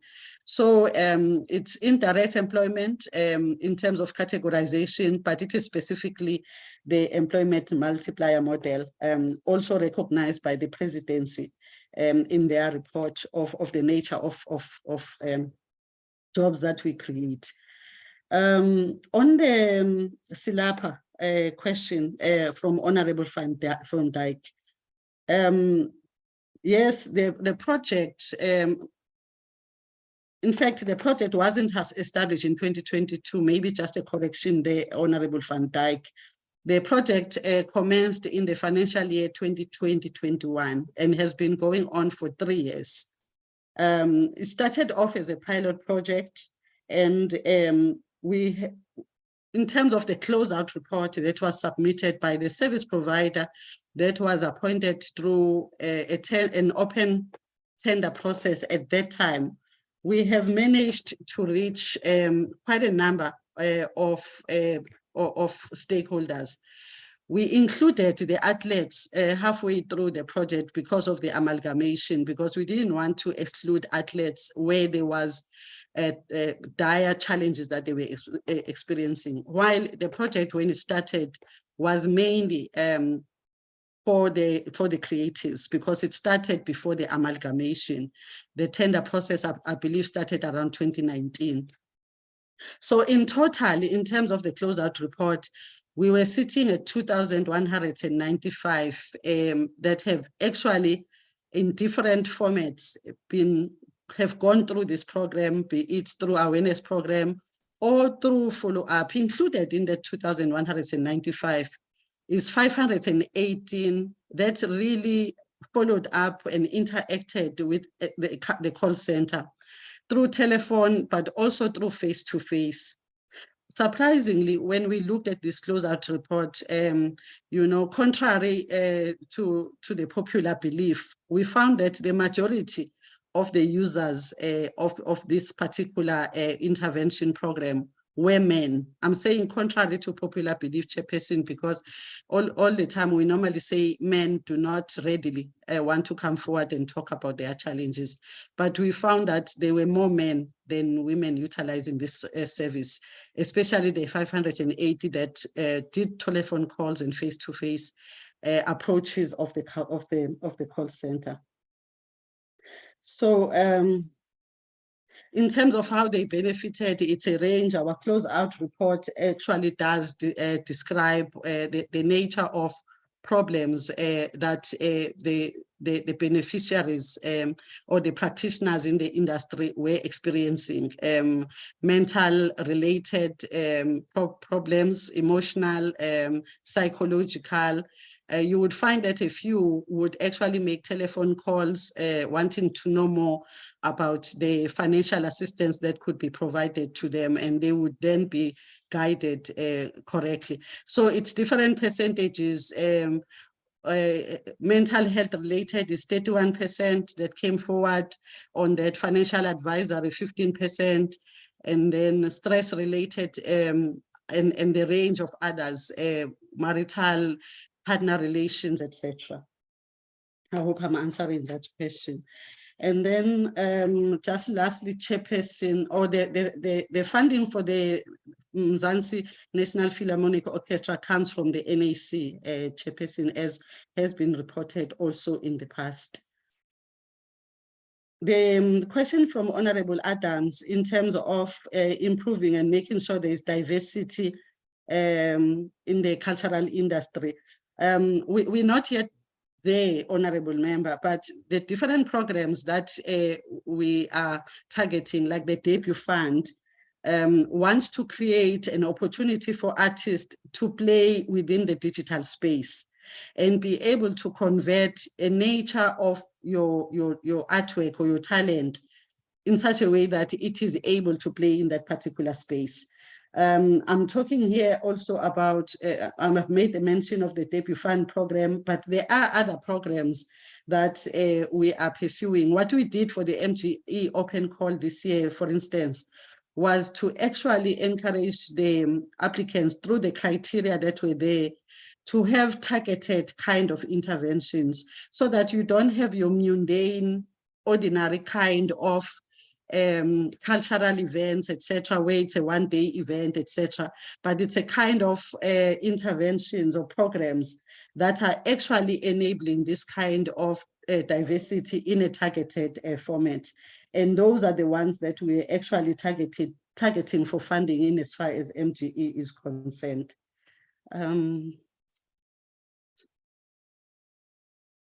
Chairperson, lastly, the question that came from you, I think the CFO has addressed the reason for the decrease of the budget for ACPD. It's as a result of about 400 million decrease next year, 24-25, because there is no commitment for PESP as yet. Just lastly from you, Chairperson, also was the issue of the inclusion of the revised white paper going forward. I think in a sense it's included already, Honorable Chair. However, perhaps it needs to come out more sharply in our narrative when we write our APP, because how we write it is in terms of the specific. For instance, it could be talking to policies that are being implemented, all emanating from the revised white paper. But I'm just saying as a lesson from what we are saying, maybe we need to structure our APP in our narrative differently so that it clearly reflects that. Thank you very much, Chairperson. I hope I have covered the questions that might have been left out. We'll be guided by you, Chair. Thank you very much. Thank you, Acting DG. Honorable members, I'm suspecting the way that the questions were asked by honorable members. To me, all of the members, they've asked a number of questions. So I'm seeing the hand, one hand of Honorable Mhlongo. Can I tell you, honorable members, that the bus is just entering the park. I'm attending physically. if by 12:30, when we are not done, whilst we're thinking that will be done at 11:30, but we're underestimated that, I don't have any problem. Honorable Mhlongo. Chair, thanks. Mine, it's not I think they've responded to our question, but the question that they did not respond, why do we allocate land, what is it? The 4 million for Love Life. I think it's a concern, and we took a decision as a committee. I'm following up on Honorable Van Dijk. The 40 million, we took a decision. There's no impact or feasibility study has been done. It's out of our jurisdiction. They don't do the impact, the sectors that we run to 40 million. Another suggestion, it's just small suggestion here, NLC. I think NLC must come to us to discuss other sectors, sectors within sport, within arts and culture. That I think the last time they came, it was 2017, Chairperson. Details is sports only. Now I'll propose that maybe in future we call NAC to come and report to us. Thank you very much. Thank you, Honorable Mhlongo, except that it was a contribution. We didn't take a decision that there's no impact. For instance, some of us, we can cite some areas where they've done something in some of rural areas, but we'll discuss even as committee members. But your point has been taken by us as members and the department. Thank you so much, Honorable Mhlongo, about that contribution. Honorable members, if you want to respond, DG, this is the last follow-up question, and then I'll thank everyone. I'm happy.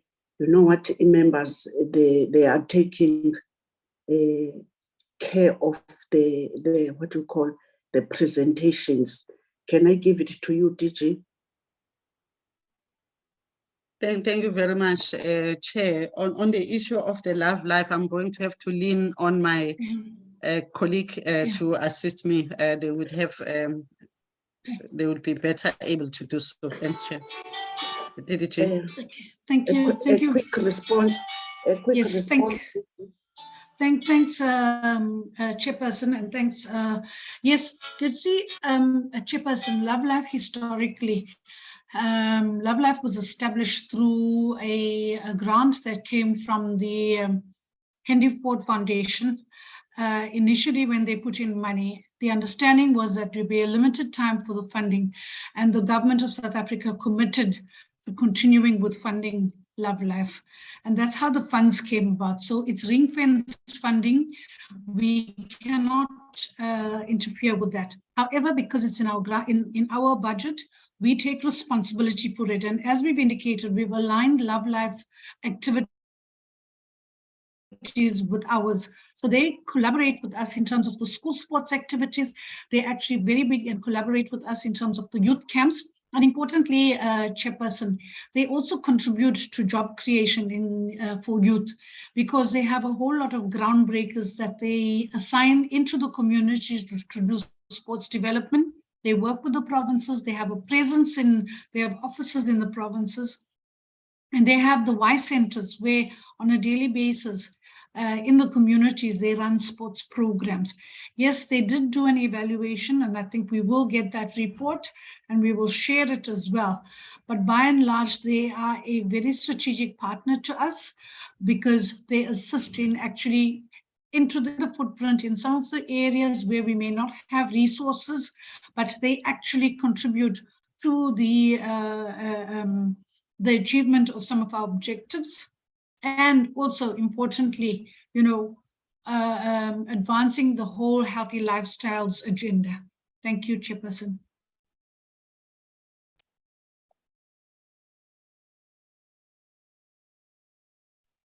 Thank you, Chair. We're handing back to you. Thank you, DDG. Okay, thank you so much. I will share, I'll try to get the information about this Love Life, because immediately that I was starting to be first of kind chairperson, when they didn't come and present, I forwarded some requests as I'm speaking in one area in Bizana and one area, I don't know whether it's Langa. I've seen good work, but it's a question of discussion with us as a committee also. Can I take this opportunity to thank the department by taking care of us, of coming and presenting very informative budget. The only thing that, honorable members, I can even myself as individual member of parliament, we can pursue. We've been since inception complaining about this budget of this department. In all international in world, this is only South Africa which cannot have a good budget for sport, let alone now that we have got a measure. Since I came here, I've been trying to lobby the leadership of the government, not only myself, but as a committee now, collectively. This is the least budget in the country, let alone that we have a new department of women and people with challenges. But sport has been there, but we've been saying that we can't do with this little budget. As we're hearing now, I was advocating this thing of women's sport, and when they're saying this 117, it's not a billion, it's a million, and accordingly they're supposed to give a sector of sporting codes which are bigger. And now, as we're sitting, we are seeing that the improvement on women's sport, it's necessitating that we need more budget in order that they must not thinking that even our good selves as members of this committee were not advocating the increase of this, but it will depend in our debates and in the sharing of a budget through a government of today. Can I take this opportunity to thank the leader, which is acting DG, and in absentia, the minister and the deputy minister, and the committee members, and the staff of both the department and our officers as chairperson, thanking you very much. I must again saying that thank you that you join us, Honorable Zondi. To sit at home, sometimes you cannot heal. This is a good example of a leader that you must come back to your second family, which is the committee. The meeting is adjourned or closed. Thank you, Thank you, Chairperson, and thank you to all. And Thank you, Chair.